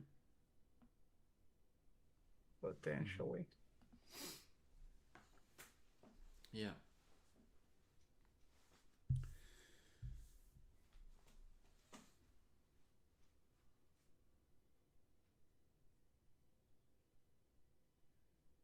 Because I mean, from this side, it shouldn't be good enough because the king is behind the pawn, so you're not in time to get there in front. But if you go through king f3, it seems to me like you're able to go in front of the pawn. That is kind of yeah, I meant yeah, to going to the right. Yeah. Super. So I suppose that's what I would do. Yeah. Yeah. So you've correctly taken on from some of our previous work last time, right? That basically in single pawn positions, if you want to be winning, your king has to be in front of the pawn somehow, right? If your king's behind the pawn, it's just a basic draw. So the first thought is, can you run up straight up here? And you figured that actually you don't get in front of the pawn, right? Black just blocks you. Yeah. But by doing a mix of like trying to get in front of the pawn and almost kind of like a flanking type maneuver, right? We come around the side and the black king can't get across fast enough to stop you from getting in front of the pawn. Now, if black could get to g7, they could still hold the position if you're only one step in front of the pawn, if they had opposition. But here they're sort of scrambling to get back, and then you get in front of the pawn plus you get the opposition, right? Because when you've already flanked somebody, they can't get the opposition because they're running across to try and catch up with you, and you can almost always then grab the opposition if someone's like rushing to catch up, kind of in some form of king race. So this one here is winning for white. That was the correct answer. Okay, now I've got one more little theoretical position for you. So let's see if this switches it when I load this one. Okay. So this is white to play with a single pawn. But again, I'm going to give you 2 minutes. Wait, white to play? It's white to play, and there's only a single pawn, but I still think it takes about 2 minutes to figure out if this is a draw or a win. Okay, yeah, because there are like stalemate possibilities. Okay. Yeah. So 2 minutes, everybody, to solve this. Anyone out there who's over 2,000, try and solve it in 1 minute. But the rest of us, 2 minutes. If you're 1,200 or less, you can give yourself 4 or 5 minutes, except we're going to say the answer before then.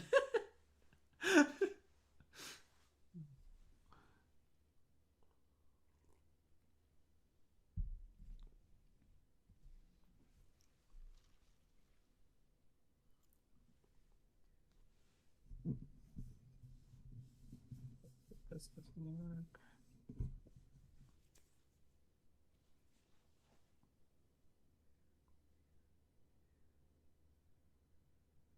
Well, no.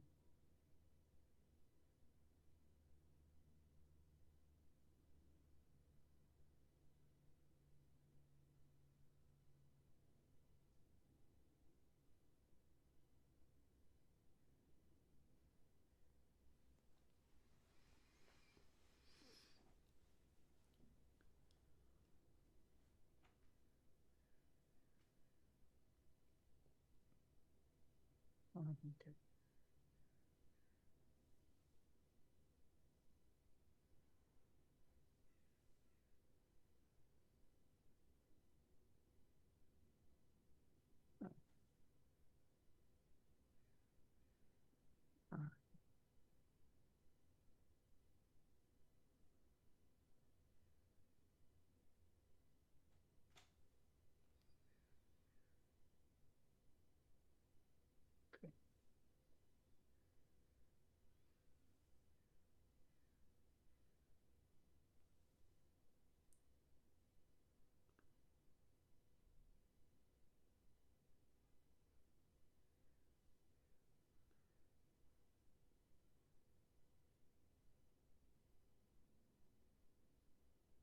Okay, I think I got it. Okay, great. But I'm not completely sure, but I think so. Sure, give it So a I shot. suppose the idea is to first go king f7, so they have to go king h8. Then you go king f8, so they have to go king h7. Then you go king f7 back. And at that point, they have to go back king h8. Wait, but you repeat the position. Okay. Oh, yeah, okay. And then you go king g6. Then they have to go king g8, only move. So then you go king h6. And now I mean they go somewhere. And finally we are able to push the pawn because we push the pawn g6. They have to go king g8, and then we go g7, and then they have to go the other way. Very nice. It's just a single pawn, but it's a not intuitive solution because normally the way you win would be controlling these squares with your Yeah, king. it would be like that, but here and you're then running pushing the pawn down. Here there's this stalemate, Yeah. so it's very weird. And actually, the Yeah, it's a only weird way to win is you have to actually get your king away from this square where it covers everything, right? So you have to switch your king over to the H file, knowing that with your king on the 6th rank, you can still win. Okay, bravo. Good job.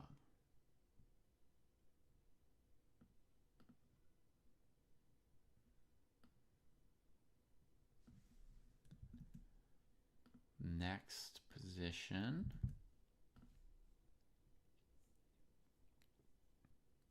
All right, white to play.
Okay, let's do it.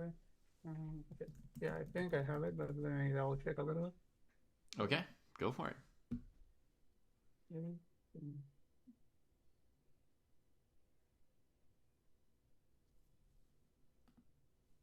Yeah, okay. So h8 promotes. King f6. They work like king g8, g7. And then they have to go king h7, and yeah, we go forward and pro. Very nice, Francisco. Very nice. You were a little bit faster on that one. It's good. So, weirdly, the only way to win this position is by getting rid of your H pawn. It has to be sacrificed. And, of course, we also have to avoid the stalemate that we saw in the previous one. All right.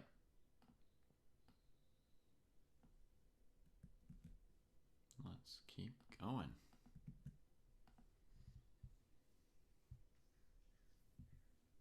All right.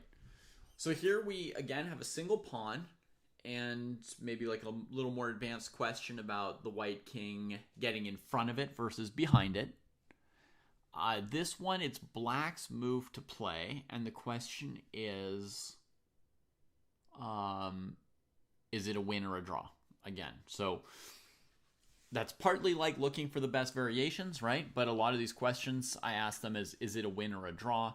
Sort of asking you not just to find a move that looks like probably the right move, but also to look far enough ahead to say what the result should be. Yeah. Okay. So let's see.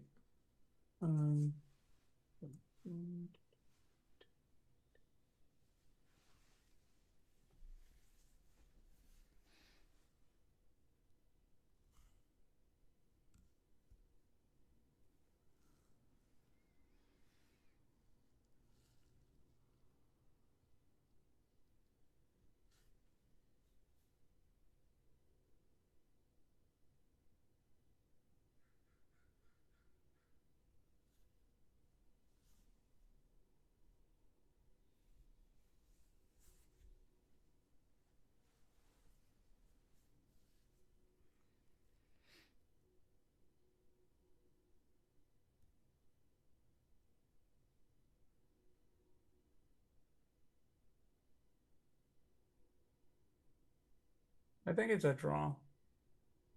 Okay, cool. Quick answer. I You want think if to you play show me how King black plays? D6, I think it's a draw because you get the discount opposition. That's right. And then you This can is keep the distant distant opposition. opposition. Yeah. And if white advances, you can switch it into short opposition.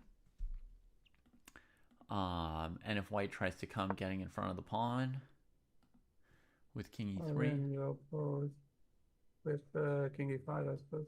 king e5, like this. And although the king's in front of the pawn, if you're only one step in front of the pawn and black has the opposition, It's white's a draw. unable to flank black, and white kind of needs a pawn move to waste in order to regain the opposition. So, for example, folks, if black went here, here, here, black has the opposition, but when the king's a full step ahead of the pawn, like this, or I don't know, 2 steps, depending on how you want to count it, then white can always steal the opposition by wasting a move with the pawn. So if you are, I guess, 2 steps ahead of the pawn, we'll say, then you're always winning, regardless of who has the opposition. But in our example here, white can only force the king to be 1 step in front of the pawn, and so if black gets the distant opposition, then being 1 step in front of the pawn won't be enough.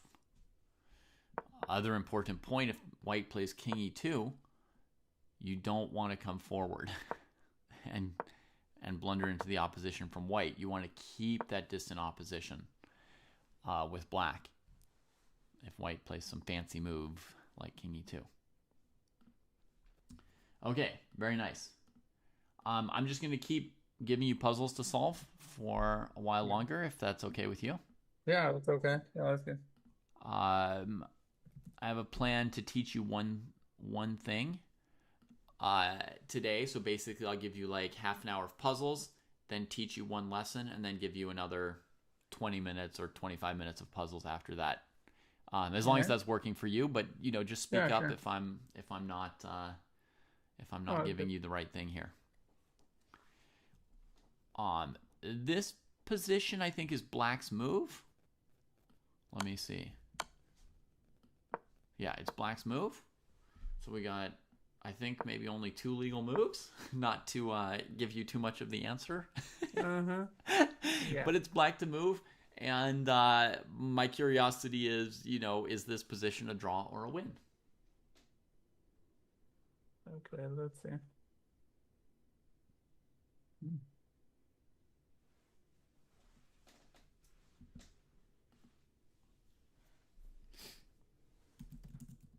So, well, the question is if King G8 draws, because the other one definitely loses. Let's see. King G8. Can white win that?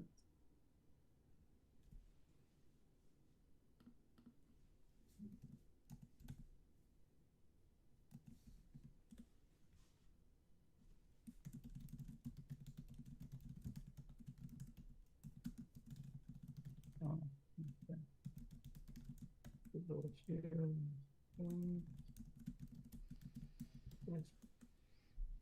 Here. Oh, I can do that.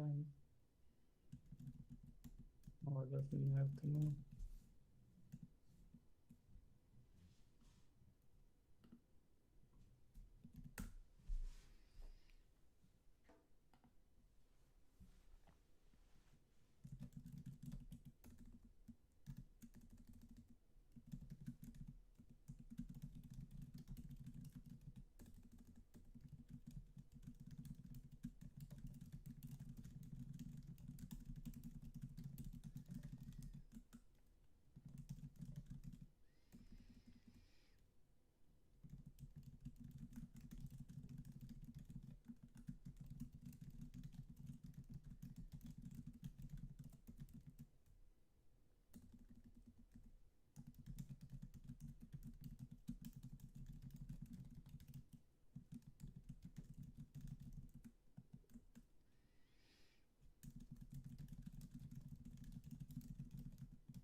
Yeah, Fly, if I were just asking Francisco what the best move was here, and he calculated one move as losing, he could just try the second move. But I'm asking him, is it a win or a draw? So he's calculating ahead to see if either option saves him or if both options lose.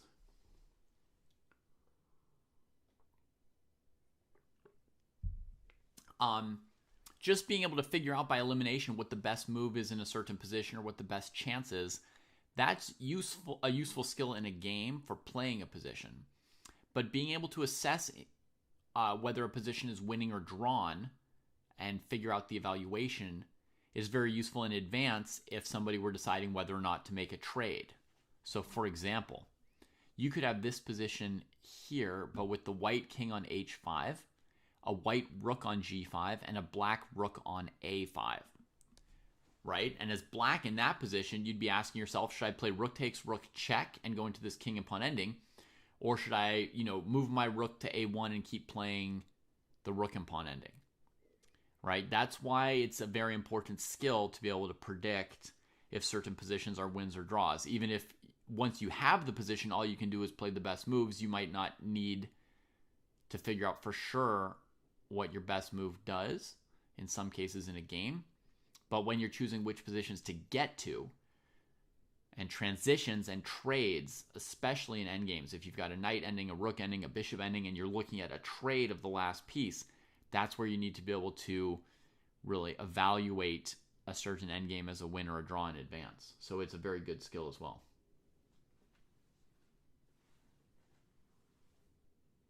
Well, I'm not finding a way to win as white, so I think this should be a draw, but I'm not sure completely, but I think so. Okay. Like, I think, if you play, obviously, if you take the pawn, then you're losing. But if you go king g8, yeah, that loses, yeah. But if you go king g8, if white tries something fancy like going with a king, I don't know, to f5 or something, then at any point you can take that pawn and then you can start running that pawn, and at some point white has to do something about it, and then you can capture the other pawn. I think, whereas if white just stays around here, then you can just shuffle the king back and forth.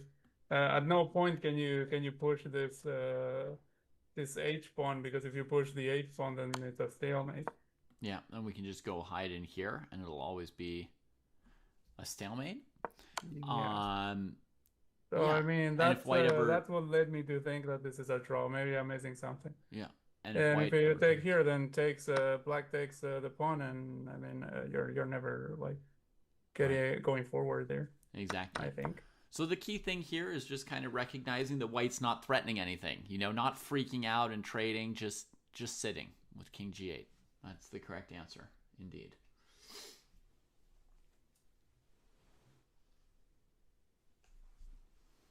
Okay. Next puzzle then.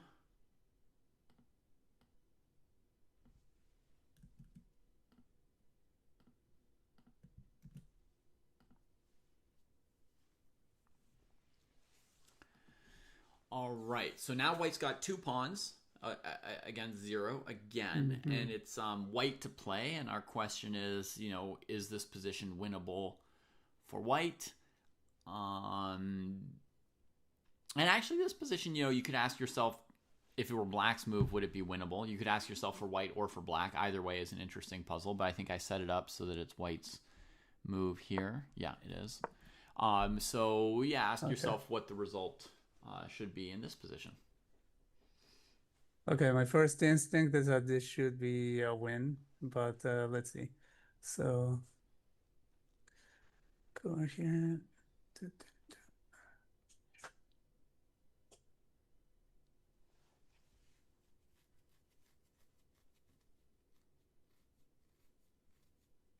Yeah. This is a win. Yeah, this is a win. How would you go because about it? Because you push b7, and if they take, then you go king b5, and you have the position here in front of the pawn.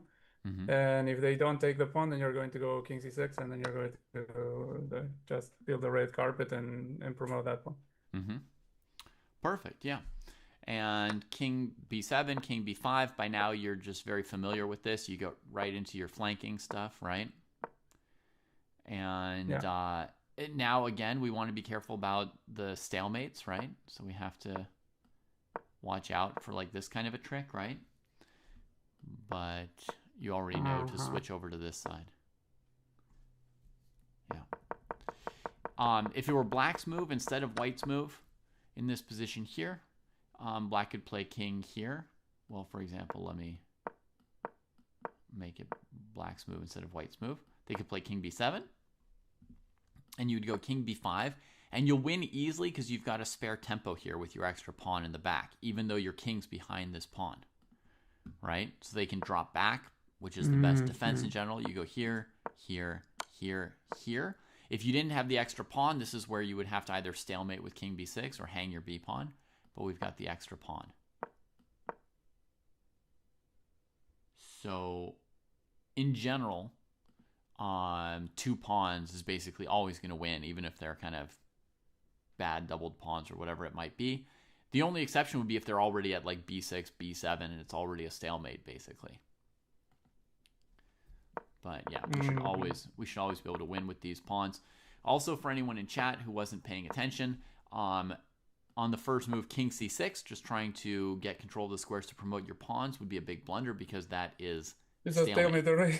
You know, you can get a little bit too eager to win, right? I mean, not so much at Francisco's level at 1600, but I could easily imagine players at like 1000, 1100 who would play a move stalemating the opponent because they're not even thinking like what's the opponent going to do next. They're just so excited that they're winning and they're bringing the king up alongside of the pawn and just thinking about what they are doing. So, little trap to pay attention there. I have that puzzle labeled as a 1200 level puzzle. That king and pawn one there. But I'm just being very thorough, Francisco, and making sure we cover all the bases. So I started you with the very first puzzle in my entire series, you know, and we'll go all the way up. At least to 1600. Okay, so this one is white. Is it white to play? Does it matter whose move it is? It's white to play. But in general, the question is, you know, is there a winning technique for white in this position with the extra b pawn or not? Okay,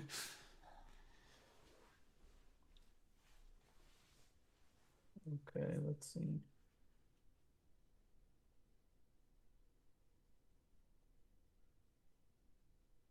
Yeah, this is going to be complicated.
I think you have no way to win this. Okay. Cool. So let's get into it. My first question to you, Francisco, is: have you calculated King D4, King takes B4? Yeah, if you go all the way there, then you get into the shouldering position dominated by the opponent. Right. So Monday, when we If my didn't have calculation is correct. the stream on, we saw the idea of a king getting frozen on the side of the board by the opponent's king, right? So Yeah. how clearly and how easily can you calculate where the black king is when the white king gets to h6? Is that clear to you? Is it easy, or are you unsure? Yeah, that was easy to calculate. That was Yeah. easy to calculate. So when you take on h6 as white, where does the black king go? The black king would be on f6. Okay. I mean, would go to f6 Would at that step to point. f6, Like then. you keep like shouldering. Okay, nice. I'm glad that's clear for you. That's not necessarily a given or easy, so that's good. And then once the kings are stuck on the H file, that's a draw, whether you're on the 3rd rank or 6th rank or whatever, right? Yeah. Yeah. Okay. Is there any other thing white can do other than running straight for the pawn? Well, the other thing I considered was trying to go for the usual path with the pawn, and when you were about to reach the stalemate position, see if then it would be possible to go for the pawn, and I still came to the same conclusion. So I could try and come up to like b6, c6, maybe with my pawn and my king, and then start running across. And your calculation was whether the pawn gets captured on b4 or b6 or b7, black will still get to f6? Yeah. Okay, cool. There's one important factor here that white can change. In fact, being on the 3rd rank, 4th rank, 5th rank doesn't change anything. So you figured that out correctly. In other words, as white, I could go king here, king here, king here, king here, here, here. I've got the same position as before, one row up, or one column, one row up, one rank. And I can run across here, and now you're not taking on b4, you're taking on b5, but the final picture will be that black's chasing at the same speed and ends up on f6. So indeed, it doesn't matter if the pawn is at b4, b5, b6, b7, because from any of those squares, it takes 4 moves to get to f6, right? Just sometimes it'll be diagonal. And we can see that applies all the way down to b2, right? 1, 2, 3, 4 moves. So even if white's king were on c1 and the pawn were on b2, you'd have the same thing. So that applies everywhere. But there is one thing white can control, which is when white goes to the d file, you can do it when black can capture your pawn immediately, or you can do it when the black king is 1 step away from your pawn, which is going to cost black a move. Yeah? Yeah, in about half an hour. Okay, so so you see here, if I go king d4, black takes the moment I take it, right? But if I wait a move and get a position like this, I can start walking towards that pawn, and black can't capture my pawn in response. Do you see what I mean? I can always force their king 1 step away from my pawn if I want to. And this, again, it doesn't matter if my pawn's at b3, b4, b5, b6, right? What matters here is the tempo, not how far up we are with the pawn, how far towards queening and all that. So that one tempo is going to make all the difference, right? You can calculate it now for yourself. King b5, king e5, king b4. Yeah. And is the calculation easy enough? Yeah, I think so. Let me see. Instead of going to f6, their king will go somewhere like e6, and then white has time to play king g7. Yeah.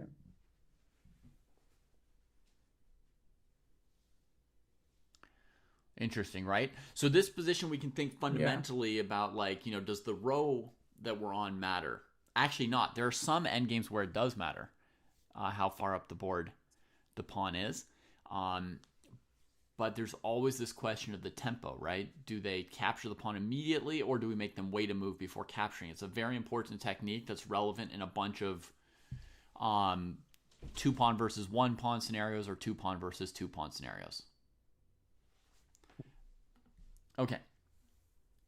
Any questions on this position? Nope. Does it have a name, this technique that's used here by White? I don't know a name for it. All right. I call it running over to take their other pawn. No, I meant the part of making them waste the tempo. Right, the push them a step off the pawn. Yeah, I don't know exactly. Okay. So now I'm gonna maybe teach you something, unless you already know this next position, okay? And then we can get back to some puzzles. And as I set this up, I've got a question for you. How are you enjoying king and pawn endings so far?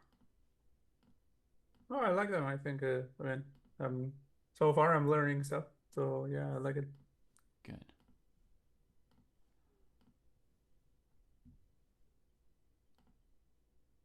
Okay. Have you ever seen this position before? I don't think so. Great. A fundamental position, which is, I think, accessible for someone like you who understands the basic king and pawn versus king and flanking in opposition. Now we're going to take it to another level, and you're going to learn corresponding squares. Okay. Okay. Corresponding squares are sets of squares that to some extent have some kind of a mutual Zugzwang around them.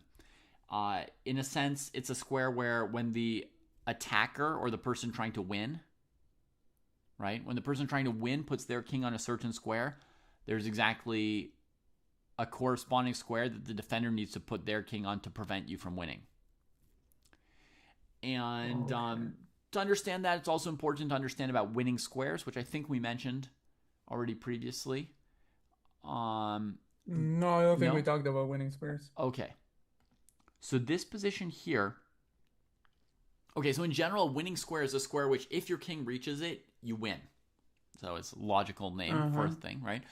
And if we had a single king and pawn versus king, for example, getting your king to the 6th rank as the attacker is a winning square where you don't even have to see how many tempos is it or who has the opposition. It's just a winning square if your king's at the 6th rank. You can always bring up the pawn behind it and then flank them.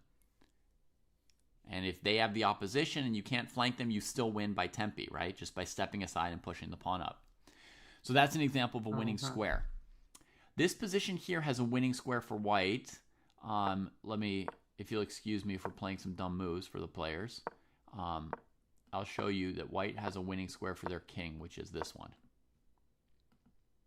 If the king ever gets to b6, the position is winning for white because there's no way to defend the a pawn against the king on b6. So white's going to win the a pawn, and then with 2 pawns against the king, you just push them and one of them will queen. Yeah. So b6 in the starting position is a winning square for white. There's no other square that's simply a winning square regardless of whose move it is or whatever. I mean, I guess a6, but yeah, maybe a6 we could say is sort of a second winning square. Maybe that's a little obvious. But those are the winning squares. So that's where white wants to get to. Okay. Now, to get to b6, the white king would have to be on c5, right? So this is the winning square. And wait, it's not obvious. What do you mean that the a6 is the winning square? Like, I mean, if you get to a6 and at the same time they are able to get to c6, then you're not winning. Yeah, okay. Fair enough.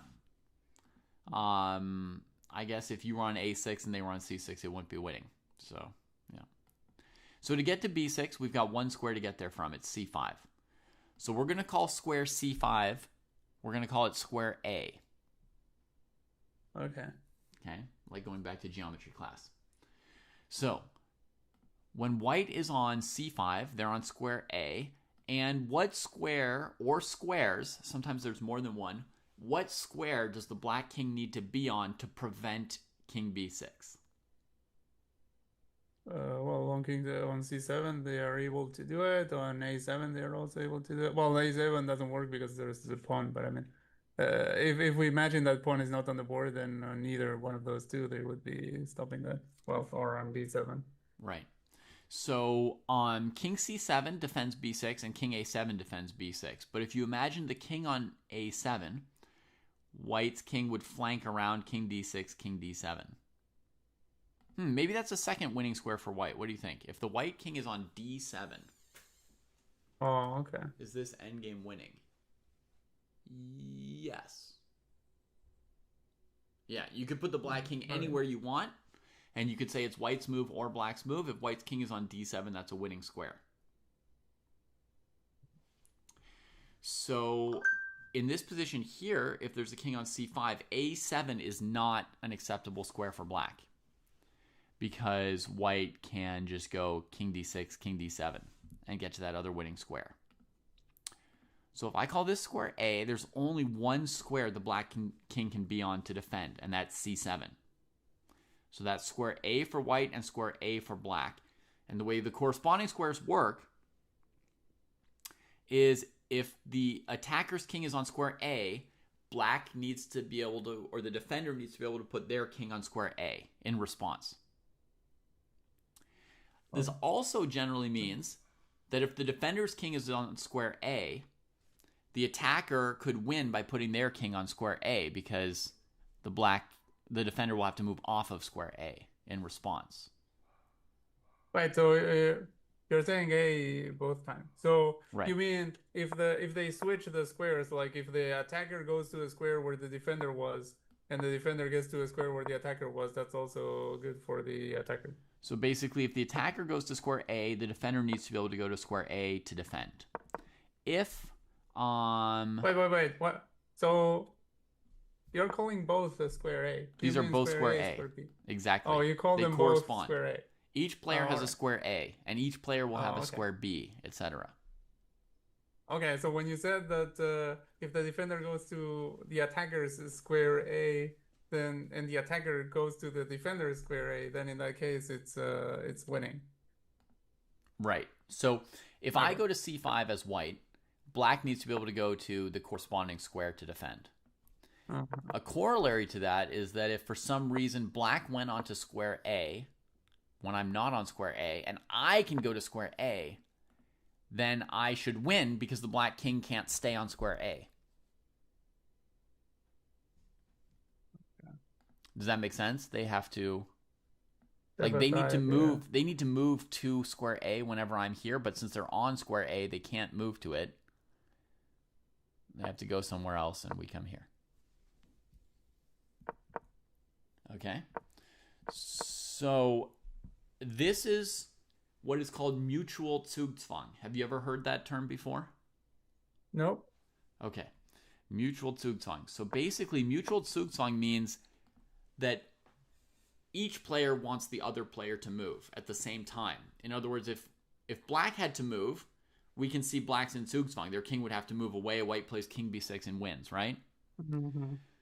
But white is also sort of in Zugzwang here, right? Because they have to move away in this position. Right? Each player wants the other player to move here. Mm-hmm. All right. So this is square A and square A for white and for black. Now, all right. Let's say I put my king on d5 for white. We're going to call d5 square B for white. From square B, okay, white could go to square A.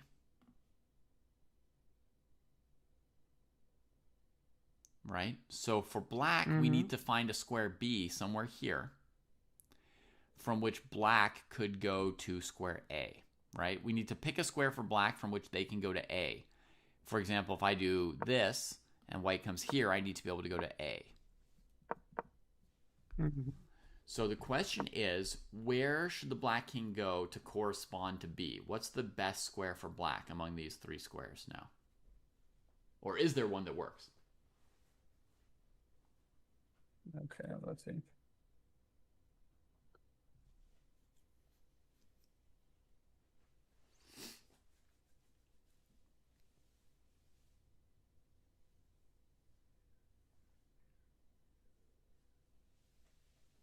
Okay, so if here.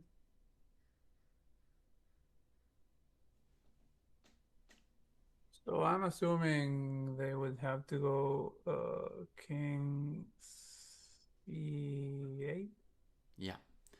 And if you ignored the A pawns, that would be a familiar pattern to you, that you drop back so that if white comes forward, you've Yeah, got the right. that's what I thought about. I thought about this, like I didn't think about it in the term in the term of what we are learning just now, but in terms of this, In like terms of what you they, already knew. Perfect. yeah.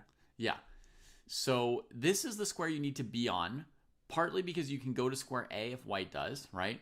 And partly because you know if white goes to this square here, this is how you're going to stop the C pawn, right? Mm-hmm. So you've also already figured out square C and square C. That makes sense? This is A. When white goes to C5, you always have to go to C7. This is B. When white goes to D5, you always have to go to C8. And this is C. If white goes to D6, you always have to be able to go to D8.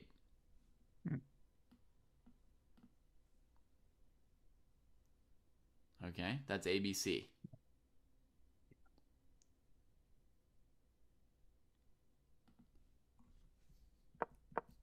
Are you good with that? Yep. Now, the interesting thing is from square B, I can go to A or C as white. From square B, I can go to A or C for black. That's very important. The corresponding squares will only work for the defender if they can always follow the attacker, basically, right? If I go from A to B and your A and B are not connected and you have to jump or you can't get there, then the defender's going to lose when that happens.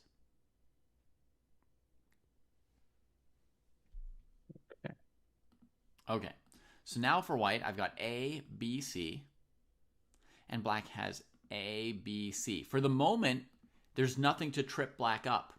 It's a little triangle for each player. All the squares are connected. If white moves around on A, B, and C in different orders, as black, you should always be able to just follow them. And it should be fast and easy to defend once you've figured out the squares, right? Anytime I go here, you go here. Anytime I go here, you go here. Anytime I go here, you go here. If I drop back, right, Go to C8. you shouldn't have to think too long. You go to B, right? You don't want to accidentally go to A, and then white goes to A, and then you can't go to A, and then you've lost.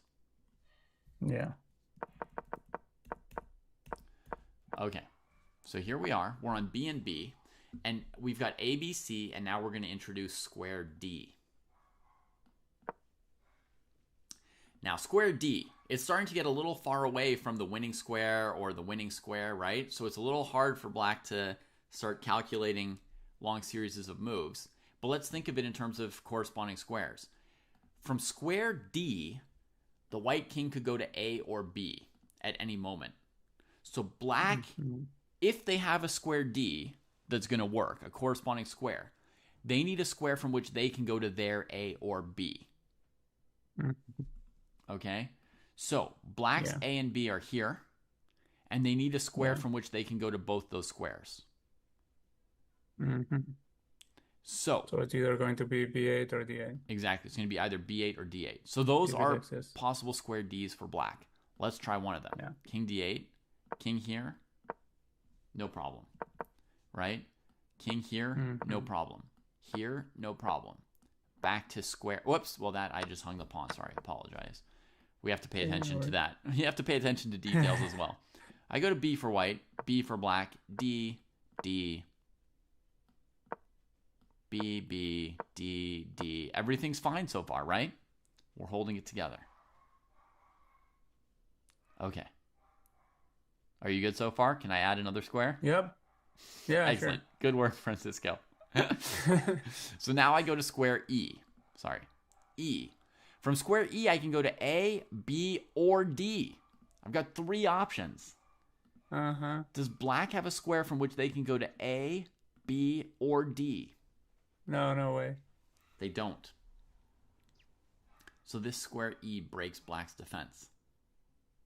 So they're going to get tripped up here. In theory, the big threats from white are going to A and B, right? And black does have a second square that can go to A and B. It's B8. If the black king could hop to B8, and then when white plays king D4, hop back to D8, you see, the black king could actually keep up and always have A and B available. But because you can't hop, in this position, black is forced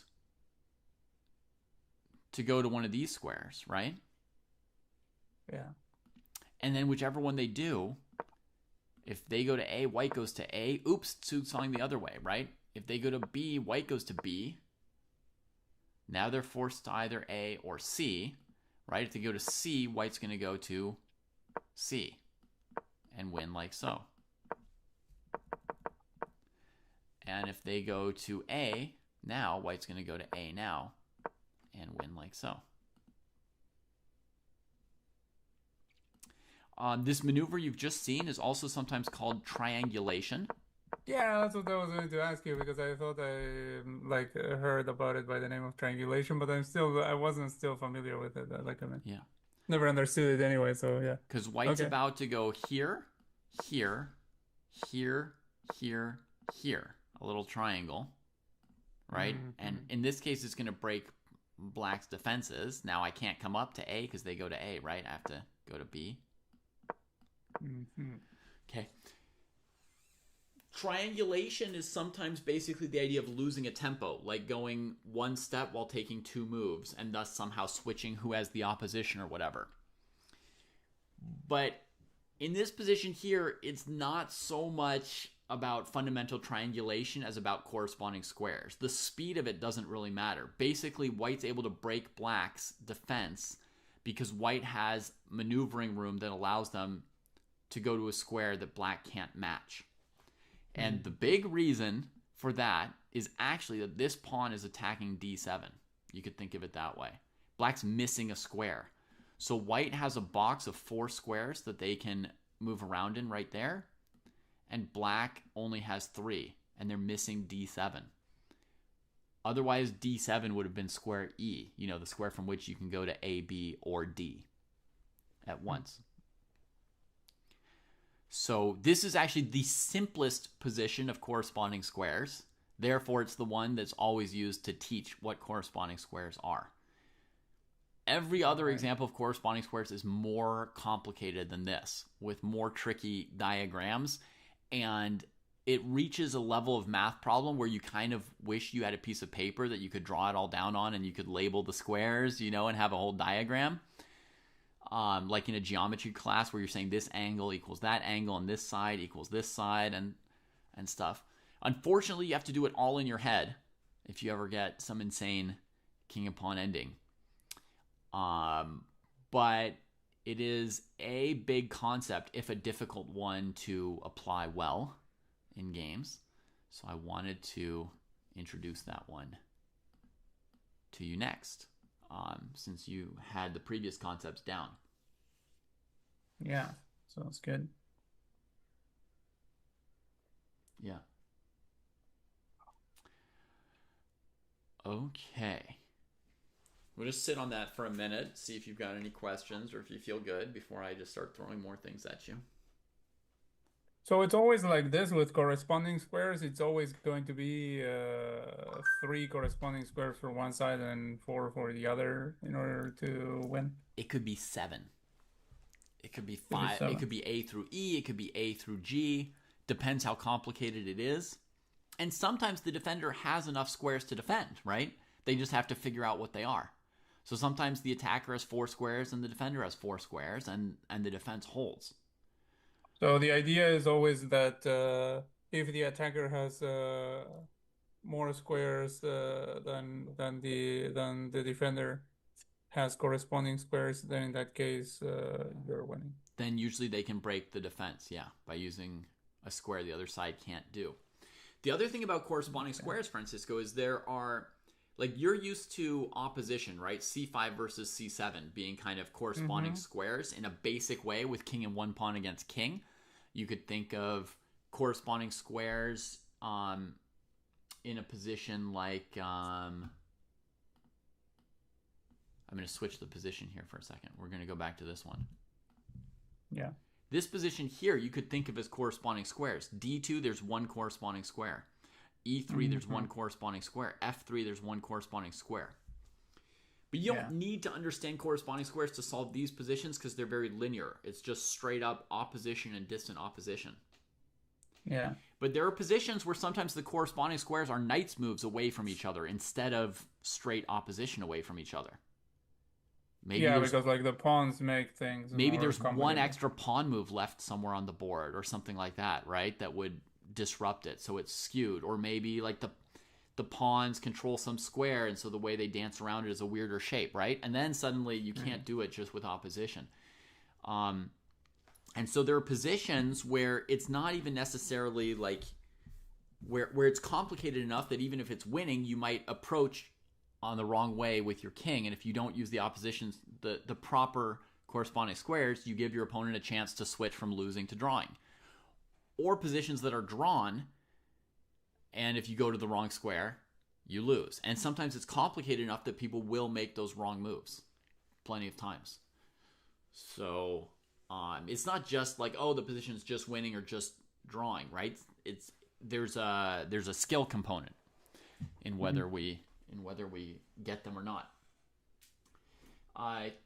K Tiz is asking, are you allowed to draw diagrams on your score sheet? And the answer is unfortunately, or fortunately, I don't know. The answer is no. You can't draw it out to figure it out. So you have to do all that geometry and labeling in your head. For me personally, some of the more difficult corresponding squares positions are some of the most difficult king and pawn ending positions, period. I have more trouble with them than with some calculation, pawn races, and other kinds of complicated king and pawn ending. Okay. I've got about 5 minutes left, Francisco, so if you have no questions, we could do one or two puzzles from my progression. They won't have corresponding squares. They're just going to continue my previous progression. Yeah, sure. Okay. Sounds good.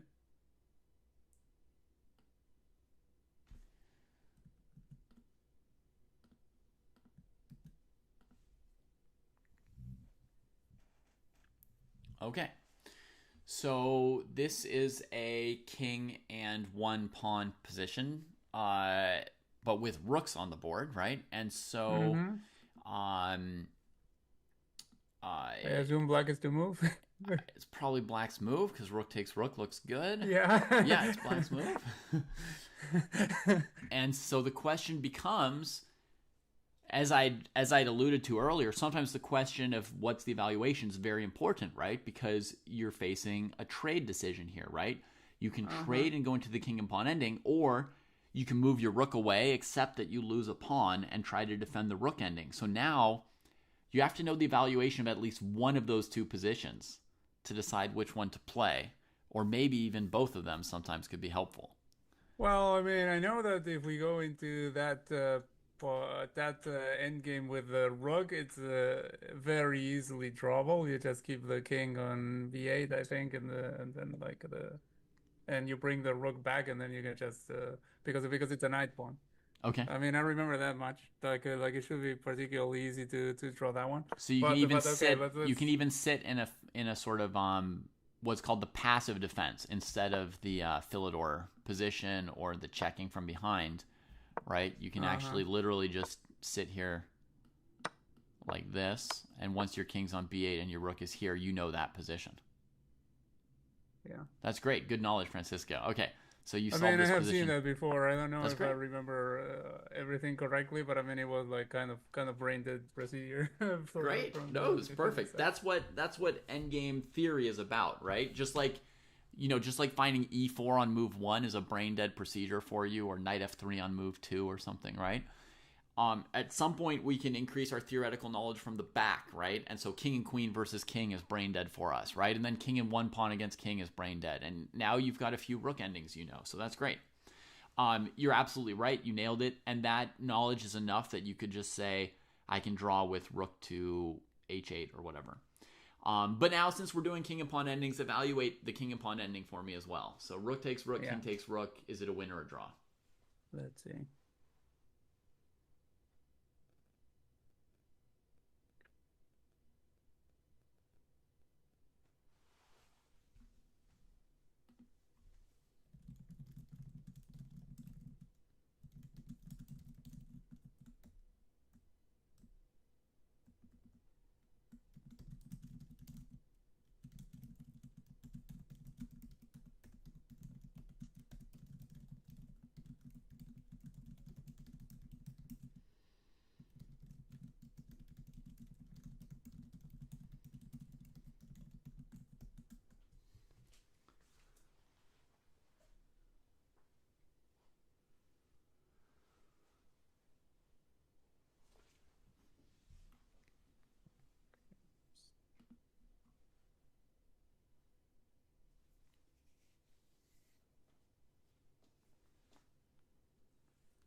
It's looking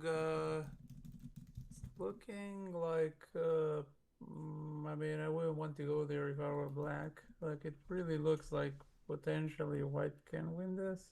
Like, I mean, what I'm thinking about is that rook takes rook, king takes rook, and then even though technically,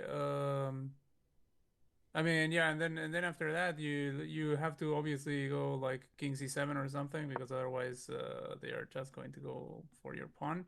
And then at that point, you can go king e7, and then you can start like pushing this king back, and then eventually, I think you do get to the pawn. Mm-hmm.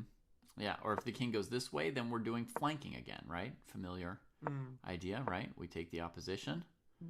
When they back up, we flank, right? And opposition, and we make it, yeah. So in fact, what this position is actually asking us is, what are the winning squares for this pawn versus pawn situation, right? So the first thing we want to know is that if the white king's on b6, it's winning, because the king's on the 6th rank in front of the pawn, regardless of opposition. That's something I think that's been drilled into you between Monday and today.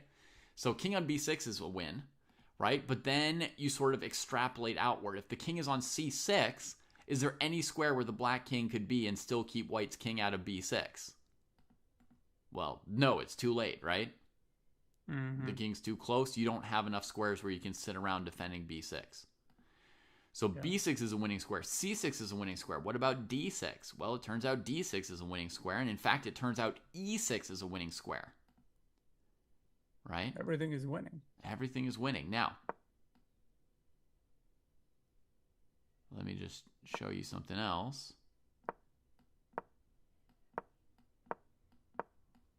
We'll go f6 instead of e6, right?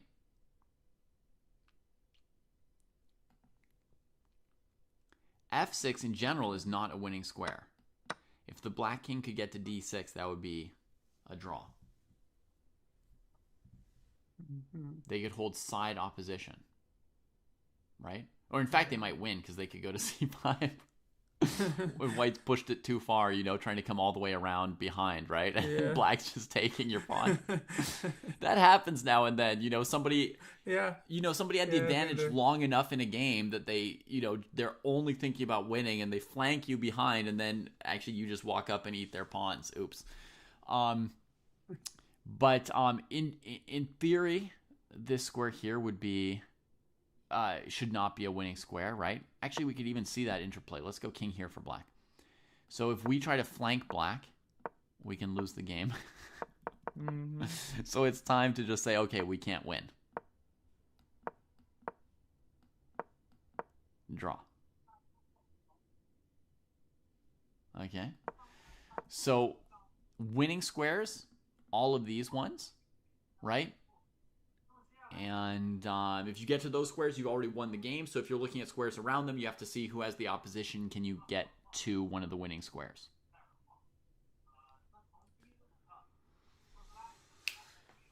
All right, and that's today's lesson. All right. In my opinion, you did great, Francisco. Thanks. That was a good lesson. Yeah, you did pretty well on calculating. The time was good. Your time usage, you weren't too fast or too slow.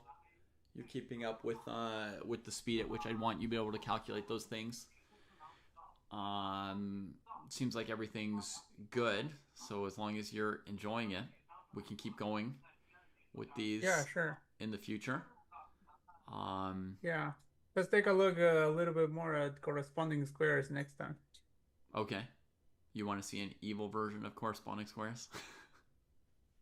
I mean, I want to continue seeing it because that concept is like still floating around a little bit. Yeah. Yeah. Well, you can always see if you can reconstruct the position I gave you with king on c5 versus king on c7. Maybe with real chess pieces, so you see it also in 3 dimensions instead of 2 dimensions could be helpful. And in general, that's something you can do with any of these lessons. If there's a position that feels like a little bit challenging to you, like you kind of got it, one thing you can do is you can teach it to someone else. I know you sometimes go do that. You go show somebody something in a forum somewhere. Another thing you could do is you can sort of play around with it on a real board for yourself, and then if you're ever in those end games at an OTB tournament, it'll be more comfortable. Yeah.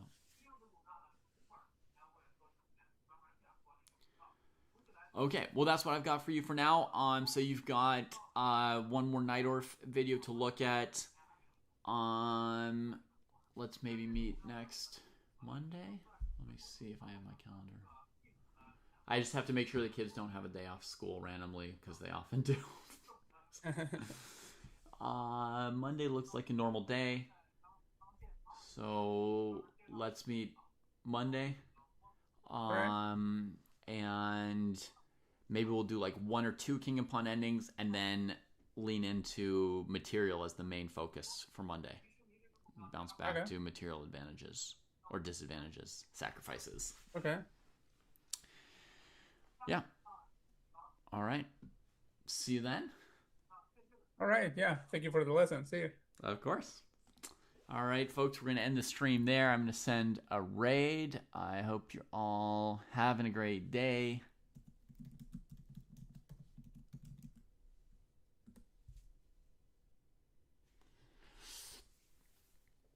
And what little announcements can I tell you? Tomorrow night, there will be Friday night fights. Today's Thursday, midday for me. Tomorrow, Friday night, we'll have a rapid tournament with commentary. And, yeah, I'll see you then. Cheers.